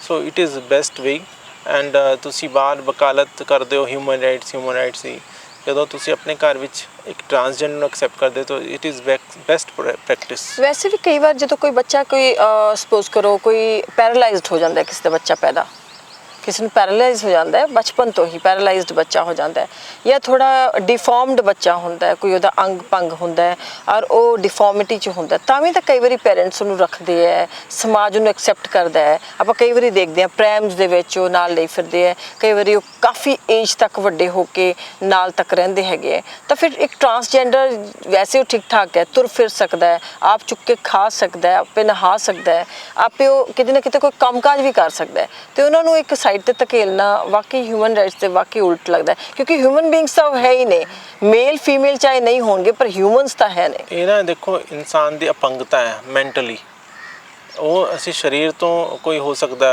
ਹੈ ਨਾ, ਡਿਸੇਬਲ ਹੋ ਸਕਦਾ ਹੈ, ਡਿਫਰੈਂਟਲੀ ਏਬਲ ਹੋ ਸਕਦਾ ਹੈ, ਪਰ ਜਿਹੜੇ ਐਕਸੈਪਟ ਨਹੀਂ ਕਰਦੇ ਕਿਸੇ ਨੂੰ, ਉਹ ਦਿਮਾਗੀ ਤੌਰ 'ਤੇ ਅਪੰਗ ਹੁੰਦੇ ਆ। ਸੋ ਉਹ ਡਿਸੇਬਲਡ ਹੈ, ਨਾਟ ਵੀ, ਮਤਲਬ ਅਸੀਂ ਕੋਈ ਡਿਸੇਬਲ ਨਹੀਂ ਹੈ, ਬਟ ਜਿਹੜੇ ਸਾਡੇ ਨਾਲ ਡਿਸਕ੍ਰਿਮੀਨੇਸ਼ਨ ਕਰਦੇ ਆ ਉਹ ਅਪੰਗ ਨੇ। ਜੀ ਜੀ ਜੀ। ਸੋ ਮੈਂ ਉਹਨਾਂ ਨੂੰ ਮਤਲਬ ਡਿਸੇਬਲ ਕਹਿੰਦੀ ਹਾਂ ਕਿ you are disable because you don't accept us. ਜੀ। ਅਤੇ ਬਾਕੀ ਦੂਸਰੇ ਦੇਖੋ, ਤੁਸੀਂ ਸਹੀ ਕਿਹਾ ਕਿ ਆਪਣੇ ਬੱਚਿਆਂ ਨੂੰ, ਕੋਈ ਕ੍ਰਿਮੀਨਲ ਵੀ ਹੋਏਗਾ ਨਾ, ਕੋਈ ਮਰਡਰ ਕਰਕੇ 14 ਸਾਲ ਦੀ ਜੇਲ੍ਹ ਕੱਟ ਕੇ ਵੀ ਘਰ ਆਏਗਾ, ਉਹਨੂੰ ਵੈਲਕਮ ਕਰਦੇ ਆ, ਚਲੋ ਮੇਰਾ ਬੱਚਾ ਘਰ ਆਇਆ। ਉਹਨੇ ਤਾਂ ਕ੍ਰਾਈਮ ਕੀਤਾ, ਕਿਸੇ ਨੇ ਰੇਪ ਕੀਤਾ, ਕਿਸੇ ਨੇ ਮਰਡਰ ਕੀਤਾ, ਅਜੇ ਤਾਂ ਕੁਛ ਵੀ ਨਹੀਂ ਕੀਤਾ ਹੈ ਨਾ, just we are different. So ਇਹੀ ਕਹਿੰਦੇ ਮੈਂ ਕਿ ਹਮੇਸ਼ਾ ਕਿ accept, we don't need any special rights, we need only acceptance, ਹੈ ਨਾ। ਸੋ ਐਕਸੈਪਟੈਂਸ ਚਾਹੀਦਾ, ਬਾਕੀ ਅਸੀਂ ਸਭ ਕੁਝ ਕਰਨ ਨੂੰ ਤਿਆਰ ਹਾਂ, ਅਸੀਂ ਕਰ ਲਾਂਗੇ ਜੋ ਵੀ ਕਰਨਾ ਹੈਗਾ ਦੁਨੀਆ 'ਚ। ਤੁਸੀਂ ਬਚਪਨ ਤੋਂ ਸੋਚਿਆ ਨੇ ਮੈਂ ਜਰਨਲਿਸਟ ਬਣਾਂਗੀ, ਕਿਸੇ ਨੇ ਸੋਚਿਆ ਵੀ ਡਾਕਟਰ ਬਣਾਂਗੇ, ਇੰਜੀਨੀਅਰ, ਅਸੀਂ ਹਮੇਸ਼ਾ ਸੋਚਦੇ ਕਿ ਮੈਂ ਮਰਦ ਔਰ ਔਰਤ ਬਣੂੰਗੀ, ਕੰਪਲੀਟ ਮਰਦ ਔਰਤ। सो वो ਜਦੋਂ आइडेंटिटी मिलती है फिर खुशी होती है। यही तो हम चाहते थे कि मैं ऐसी रहती। और डॉक्टर इंजीनियर तो ठीक है, दुनियावी चीज़ें हैं, ठीक है, वो अपने जगह पे हैं। उसके बाद हम सोचेंगे अब क्या करना है। First of all we need acceptance. अगर हम सारी दुनिया से जीत जाते हैं, अपने पेरेंट्स से हार जाते हैं, है ना, अपने माँ बाप से, अपने परिवार से हार जाते हैं, उनके सामने कुछ नहीं बोल पाते हैं, क्योंकि वो हमारे परिवार के, उन्होंने बचपन से हमें, उनको हम कुछ बोल ही नहीं पाते हैं। हम दुनिया में तो खूब तालियां कभी इदां नहीं लगता कि काश मैं भी परिवार च रहिंदी हुंदी, या हुण तुसीं कदी वापस जाण दा सोचिया उन्हां दे नाल, या जांदे हो तुसीं, मिलदे हो उन्हां नूं? नहीं, मिलदी हैं, कदी मिलते हैं असीं, बट उन्ना मैं हमेशा फिर वही सोचती कि जदों मेरे जदों जवान सी 18-20 साल 22 साल ਦੀ, उस टाइम ਜਦੋਂ ਮੈਨੂੰ ਜ਼ਰੂਰਤ ਸੀਗੀ, उस टाइम ਕਿਸੇ ਨੇ ਮੈਨੂੰ ਐਕਸੈਪਟ ਨਹੀਂ ਕੀਤਾ। ਹੁਣ ਤਾਂ ਮੇਰੀ ਐਕਸੈਪਟੈਂਸ ਹੋ ਗਈ ਸਾਰੀ ਦੁਨੀਆ 'ਚ, ਹੁਣ ਤਾਂ ਸਾਰੀ ਦੁਨੀਆ ਐਕਸੈਪਟ ਕਰਦੀ ਹੈ, ਮੈਨੂੰ ਕੋਈ ਇੰਨਾ ਜ਼ਿਆਦਾ ਪ੍ਰੋਬਲਮ ਨਹੀਂ ਹੈ, ਬਟ ਫੈਸਿਲਿਟੀਜ਼ ਨਹੀਂ ਮਿਲ ਰਹੀਆਂ। ਆਇਡੈਂਟੀਟੀ ਰਿਕੋਗਨਾਈਜ਼ਡ ਹੈ ਮੇਰੀ, ਮੈਂ ਜਿੱਥੇ ਵੀ ਜਿਹੜੀ ਵੀ ਡਿਪਾਰਟਮੈਂਟ ਜਾਂਦੀ, ਮੈਨੂੰ ਫਟਾਫਟ ਖੜੇ ਹੋ ਜਾਂਦੇ, ਕੁਰਸੀ ਦਿੰਦੇ ਅੱਗੇ। ਬਟ ਦ ਪ੍ਰੋਬਲਮ ਇਜ਼ ਜਿਹੜੀ ਗਵਰਨਮੈਂਟ ਦੀ ਜਿਹੜੀ ਬਿਊਰੋਕ੍ਰੇਸੀ ਹੈ ਨਾ, ਉਹ ਬੜੀ ਖਰਾਬ ਹੈ। ਉਹ ਆਪਣੇ ਲਕੀਰ ਦੇ ਫਕੀਰ ਹੈ, ਜਿਹੜੇ ਉਹਨਾਂ ਨੇ ਇੱਕ ਵਾਰੀ ਹੋ ਗਿਆ ਉਹ ਹੋ ਗਿਆ ਬਸ। ਸੋ ਇਸ ਚੀਜ਼ ਨੂੰ ਤੋੜਨ ਵਾਸਤੇ ਐਂਡ ਕੋਈ ਐਮਪੈਥੇਟਿਕਲ ਜਿਹੜੀ ਚੀਜ਼ਾਂ ਹੁੰਦੀ ਨਹੀਂ ਹੈ। ਤੁਸੀਂ ਕੋਈ ਅਫਸਰ ਹੋਏਗਾ ਨਾ, ਉਹ ਅਗਰ ਵਧੀਆ ਅਫਸਰ ਹੋਏਗਾ ਜਿਹਨੂੰ ਪਤਾ ਕਿ ਉਹ ਉਹਦੇ ਅੰਦਰ ਕਾਬਲੀਅਤ ਹੈ, ਉਹ ਕਰ ਸਕਦਾ ਹੈ, ਤਾਂ ਉਹ ਕਰਦੇ ਆ। ਕਈ ਲੋਕ ਬਸ ਇੱਦਾਂ ਹੀ ਲਕੀਰ ਦੇ ਫਕੀਰ ਰਹਿੰਦੇ, ਉਹ ਕਰਨਾ ਵੀ ਚਾਹੁੰਦੇ ਤਾਂ ਵੀ ਨਹੀਂ ਕਰਦੇ। ਸੋ ਇਹ ਚੀਜ਼ਾਂ ਹੈਗੀਆਂ। ਮੈਨੂੰ ਅੱਜ ਤੁਹਾਡੇ ਨਾਲ ਗੱਲ ਕਰਕੇ ਬਹੁਤ ਵਧੀਆ ਲੱਗਿਆ, ਔਰ ਤੁਹਾਡੇ ਸਮਾਜ ਦੇ ਬਾਰੇ ਤੁਸੀਂ ਬਹੁਤ ਵਧੀਆ ਕੰਮਕਾਜ ਕਰ ਰਹੇ ਹੋ, ਔਰ ਖਾਸ ਕਰਕੇ ਇੱਕ ਚੰਗੀ ਗੱਲ ਹੈ ਕਿ ਕੋਈ ਵੀ ਮਨੁੱਖ ਜਦੋਂ ਹੁੰਦਾ, ਕੋਈ ਵੀ ਮਨੁੱਖ ਹੁੰਦਾ ਹੈ, ਤੇ ਉਹਨੂੰ ਖਾਸ ਕਰਕੇ ਤੁਸੀਂ ਸਿੱਖਿਆ ਦਾ ਪੱਲਾ ਫੜ ਕੇ ਰੱਖਿਆ ਹੈ। ਤੁਹਾਡੇ ਲਈ ਇੱਕ ਕਹਿ ਸਕਦੇ ਹਾਂ ਕਿ ਇੱਕ ਚੰਗੀ ਚੀਜ਼ ਰਹੀ, ਬਹੁਤ ਵਧੀਆ ਚੀਜ਼ ਰਹੀ, ਔਰ ਇਹਨੇ ਕਾਫੀ ਹੱਦ ਤੱਕ ਤੁਹਾਨੂੰ ਬਚਾ ਵੀ ਲਿਆ ਸ਼ਾਇਦ। ਮੈਂ ਹਮੇਸ਼ਾ ਹੀ ਕਹੂੰਗੀ ਕਿ ਮੈਂ ਲਾਸਟ ਇਹ ਕਹੂੰਗੀ ਕਿ I am not woman, I am super woman. Yeah, you are superwoman. Yes, exactly you are. And congratulations for that ਕਿ ਤੁਸੀਂ ਰੈਕਗਨਾਈਜ਼ਡ ਹੋ ਔਰ ਤੁਸੀਂ ਖੁਸ਼ ਹੋ, ਔਰ ਕਈ ਅਲਾਮਤਾਂ ਤੋਂ ਬਚ ਵੀ ਗਏ। ਬਹੁਤ ਦੁੱਖ ਵੀ ਸਹੇ ਤੁਸੀਂ, ਪਰ ਉਸ ਦੇ ਬਾਵਜੂਦ ਤੁਸੀਂ ਕਈ ਅਲਾਮਤਾਂ ਤੋਂ ਬਚ ਵੀ ਗਏ, ਔਰ ਉਹਦੇ ਲਈ ਮੈਨੂੰ ਲੱਗਦਾ ਕਿ ਵਾਕਈ ਸਿੱਖਿਆ ਜਿਹੜੀ ਐਜੂਕੇਸ਼ਨ ਹੈਗੀ ਹੈ ਉਹਨੇ ਤੁਹਾਨੂੰ ਅਵੇਅਰ ਕੀਤਾ। ਔਰ ਟਰਾਂਸਜੈਂਡਰਸ ਦੇ ਲਈ ਜਾਂ ਥਰਡ ਕਮਿਊਨਿਟੀ ਲਈ ਜਿਹੜਾ ਤੁਸੀਂ ਕੰਮਕਾਜ ਕਰ ਰਹੇ ਹੋ, ਉਹਦੇ ਲਈ ਅਸੀਂ ਤੁਹਾਨੂੰ ਇਹੀ ਕਹਾਂਗੇ ਕਿ ਇਸੇ ਤਰੀਕੇ ਨਾਲ ਆਪਣਾ ਸਫ਼ਰ ਜਾਰੀ ਰੱਖੋ, ਔਰ ਤੁਸੀਂ ਇਸ 'ਤੇ ਹੋਰ ਪਲਾਂਘਾਂ ਪੱਟੋ। ਆਲਰੇਡੀ ਰੈਕਗਨਾਈਜ਼ਡ ਹੋ, ਹੋਰ ਜ਼ਿਆਦਾ ਰੈਕਗਨਾਈਜ਼ਡ ਹੋ। ਤੁਹਾਡੇ ਨਾਲ ਮਿਲ ਕੇ ਮੈਨੂੰ ਬਹੁਤ ਵਧੀਆ ਲੱਗਿਆ। Thank you so much. Thank you. ਇਹ ਸਾਡੇ ਨਾਲ ਸੀਗੇ ਧਨੰਜੇ ਚੌਹਾਨ। ਧਨੰਜੇ ਜਿਹੜੇ ਨੇ ਬਹੁਤ ਹੀ ਡਿਫਰੈਂਟ ਤਰ੍ਹਾਂ ਦੇ ਟਰਾਂਸਜੈਂਡਰ ਨੇ, ਚਾਹੇ ਉਹ ਕਿੰਨਰ ਸਮਾਜ ਤੋਂ ਆਉਂਦੇ ਨੇ, ਟਰਾਂਸਜੈਂਡਰ ਫੀਮੇਲ ਨੇ ਉਹ, ਪਰ ਬਾਵਜੂਦ ਉਸ ਦੇ ਬਹੁਤ ਅਵੇਅਰ ਨੇ ਆਪਣੇ ਆਪ ਨੂੰ ਲੈ ਕੇ, ਆਪਣੇ ਸਮਾਜ ਨੂੰ ਲੈ ਕੇ। ਉਹਨਾਂ ਨੇ ਕਿਹਾ ਕਿ ਮੈਂ ਵੀ ਬਹੁਤ ਜ਼ਿਆਦਾ ਪੀੜਿਤ ਰਹੀ ਹਾਂ, ਮੈਨੂੰ ਵੀ ਕਾਫੀ ਕੁਝ ਝੇਲਣਾ ਪਿਆ ਜ਼ਿੰਦਗੀ ਦੇ ਵਿੱਚ, ਪਰ ਮੈਂ ਇੱਕ ਬੀੜਾ ਚੁੱਕ ਲਿਆ ਸੀਗਾ ਕਿ ਚਾਹੇ ਮੇਰਾ ਸਮਾਜ, ਚਾਹੇ ਮੇਰੇ ਮਾਂ-ਬਾਪ, ਚਾਹੇ ਮੈਨੂੰ ਨਹੀਂ ਐਕਸੈਪਟ ਕਰਦੇ, ਪਰ ਬਾਵਜੂਦ ਉਸ ਦੇ ਮੈਂ ਆਪਣੇ ਆਪ ਨੂੰ ਐਕਸੈਪਟ ਕਰਵਾ ਕੇ ਰਹਿਣਾ। ਫਸਟ ਸਟੂਡੈਂਟ ਸੀਗੇ, ਪਹਿਲੇ ਵਿਦਿਆਰਥੀ ਸੀਗੇ ਉਹ ਪੰਜਾਬ ਯੂਨੀਵਰਸਿਟੀ ਦੇ ਵਿੱਚ, ਇੱਕ ਕਿੰਨਰ ਟਰਾਂਸਜੈਂਡਰ। ਉੱਥੇ ਮੇਲ ਔਰ ਫੀਮੇਲ ਫਾਰਮ ਦੇ ਵਿੱਚ ਦੋ ਹੀ ਚੀਜ਼ਾਂ ਸੀਗੀਆਂ, ਪਰ ਇਹਨਾਂ ਨੇ ਕਿਹਾ ਕਿ ਮੈਂ ਹਿੰਮਤ ਕੀਤੀ ਔਰ ਕੋਸ਼ਿਸ਼ ਕੀਤੀ ਔਰ ਫਾਰਮ ਦੇ ਵਿੱਚ ਇਨਕਲੂਡ ਕਰਵਾਇਆ ਟਰਾਂਸਜੈਂਡਰ, ਔਰ ਉਸ ਦੇ ਨਾਲ ਹੀ ਉਹਨਾਂ ਨੇ ਹਿੰਮਤ ਕੀਤੀ ਔਰ ਫਿਰ ਆਪਣੀ ਲੜਾਈ ਲੜੀ। ਔਰ ਖਾਸ ਕਰਕੇ ਵਾਸ਼ਰੂਮਸ ਦੀ ਪ੍ਰੋਬਲਮ ਆਉਂਦੀ ਸੀ, ਕਿਉਂਕਿ ਫੀਮੇਲ ਔਰ ਮੇਲ ਵਾਸ਼ਰੂਮ ਸੀਗੇ ਉੱਥੇ, ਤੇ ਉਹਨਾਂ ਨੇ ਟਰਾਂਸਜੈਂਡਰ ਦਾ ਵਾਸ਼ਰੂਮ ਜਿਹੜਾ ਹੈਗਾ ਉਹ ਪੰਜਾਬ ਯੂਨੀਵਰਸਿਟੀ ਦੇ ਵਿੱਚ ਇਹਨਾਂ ਨੇ ਕਿਹਾ ਕਿ ਪਹਿਲੀ ਵਾਰ ਉਦੋਂ ਜਿਹੜੇ ਫੰਡ ਰਿਲੀਜ਼ ਕੀਤੇ ਗਏ, ਵੱਡਾ ਫੰਡ ਇੱਕ ਰਿਲੀਜ਼ ਕੀਤਾ ਗਿਆ ਔਰ ਅੱਜ ਉੱਥੇ ਐਸਟੈਬਲਿਸ਼ ਹੈਗਾ, ਉੱਥੇ ਬਣਾਇਆ ਗਿਆ। ਇਸੇ ਤਰੀਕੇ ਦੇ ਨਾਲ ਉਹਨਾਂ ਨੇ ਬਹੁਤ ਸਾਰੇ ਟਰਾਂਸਜੈਂਡਰਸ ਦੇ ਲਈ ਕੰਮ ਕਰ ਰਹੇ ਹੈ। ਹਿਊਮਨ ਰਾਈਟਸ ਉਹਨਾਂ ਨੇ ਕੰਮ ਕੀਤਾ, ਔਰ ਆਪ ਪੜ੍ਹੇ ਹੋਏ ਨੇ, 2 MAs ਕੀਤੀਆਂ ਨੇ ਸੋਸ਼ਲ ਵਰਕ ਦੇ ਵਿੱਚ, ਔਰ ਖਾਸ ਕਰਕੇ ਹਿਊਮਨ ਰਾਈਟਸ ਦੇ ਵਿੱਚ ਬਹੁਤ ਅਵੇਅਰ ਨੇ, ਬਹੁਤ ਸੂਝਵਾਨ ਨੇ, ਔਰ ਬਹੁਤ ਹੀ ਸਹਿਜ ਨੇ। ਟਰਾਂਸਜੈਂਡਰ ਹੋਣ ਦੇ ਬਾਵਜੂਦ ਮੈਂ ਉਹਨਾਂ 'ਚ ਬਹੁਤ ਇੱਕ ਸ਼ਾਂਤੀ ਦੇਖ ਰਹੀ ਹਾਂ, ਬਹੁਤ ਹੀ ਉਹਨਾਂ ਦੇ ਵਿੱਚ ਇੱਕ ਪੀਸ ਹੈਗਾ ਹੁਣ ਘੱਟੋ ਘੱਟ। ਇੰਨੇ ਜ਼ਿਆਦਾ ਵਿਕਟਮਾਈਜ਼ਡ ਹੋਣ ਦੇ ਬਾਵਜੂਦ ਵੀ ਉਹਨਾਂ 'ਚ ਇੱਕ ਡਿਫਰੈਂਟ ਟਾਈਪ ਦਾ ਇੱਕ ਪੀਸ ਹੈਗਾ।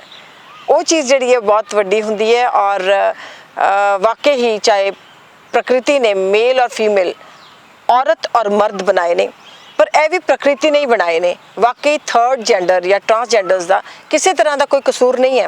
ਜਿੱਦਾਂ ਪਸ਼ੂ ਨੇ, ਪੰਛੀ ਨੇ, ਚਿੜੀਆਂ ਨੇ, ਕਾਂ ਨੇ, ਔਰ ਜੇ ਅਸੀਂ ਹਿਊਮਨ ਬੀਇੰਗਸ ਦੀ ਗੱਲ ਕਰੀਏ ਤਾਂ ਮਰਦ ਔਰ ਔਰਤ ਨੇ, ਤਾਂ ਇਹ ਵੀ ਤਾਂ ਰੱਬ ਨੇ ਬਣਾ ਕੇ ਭੇਜੇ ਨੇ। ਐਕਸੈਪਟ ਹੋ ਰਹੇ ਨੇ, ਕਰਨਾ ਚਾਹੀਦਾ ਹੈ, ਪਰ ਹਜੇ ਇਹਨਾਂ ਦੀ ਵਾਟ ਬਹੁਤ ਲੰਬੀ ਹੈ। ਪਰ ਉਸ ਦੇ ਬਾਵਜੂਦ ਚਾਹੇ ਸੁਪਰੀਮ ਕੋਰਟ ਨੇ ਜਾਂ ਦੂਸਰੇ ਕੋਰਟਸ ਨੇ ਜਾਂ ਸਮਾਜ ਨੇ ਕੁਝ ਹੱਦ ਤੱਕ ਐਕਸੈਪਟ ਕੀਤਾ ਹੈ, ਪਰ ਫਿਰ ਵੀ ਇਹਨਾਂ ਨੂੰ ਹੋਰ ਵੀ ਜ਼ਿਆਦਾ ਮਦਦ ਦੀ ਔਰ ਹਿਊਮਨਸ ਦੀ ਤਰ੍ਹਾਂ ਦੇਖਣ ਦੀ, ਕਿ ਹਿਊਮਨ ਰਾਈਟਸ ਦੇ ਹੱਕ ਹਕੂਕਾਂ ਦੀ ਆਵਾਜ਼ ਬੁਲੰਦ ਕਰਨ ਵਾਲਿਆਂ ਨੂੰ ਇਹਨਾਂ ਦੇ ਬਾਰੇ ਵੀ ਜ਼ਰੂਰ ਖੜਨਾ ਚਾਹੀਦਾ ਹੈ। ਮੈਨੂੰ ਤੇ ਮੇਰੇ ਕੈਮਰਾ ਪਰਸਨ, ਕੈਮਰਾ ਟੀਮ ਤੇ ਮੇਰੇ ਨਾਲ ਸਰਬਜੀਤ ਨੇ, ਸਾਨੂੰ ਦੋਨਾਂ ਨੂੰ ਦਿਓ ਇਜਾਜ਼ਤ। ਫਿਰ ਮਿਲਾਂਗੇ ਕਿਸੇ ਨਵੀਂ ਜਗ੍ਹਾ, ਕਿਸੇ ਨਵੇਂ ਮਹਿਮਾਨ ਦੇ ਨਾਲ। ਬਹੁਤ ਬਹੁਤ ਧੰਨਵਾਦ, ਸ਼ੁਕਰੀਆ।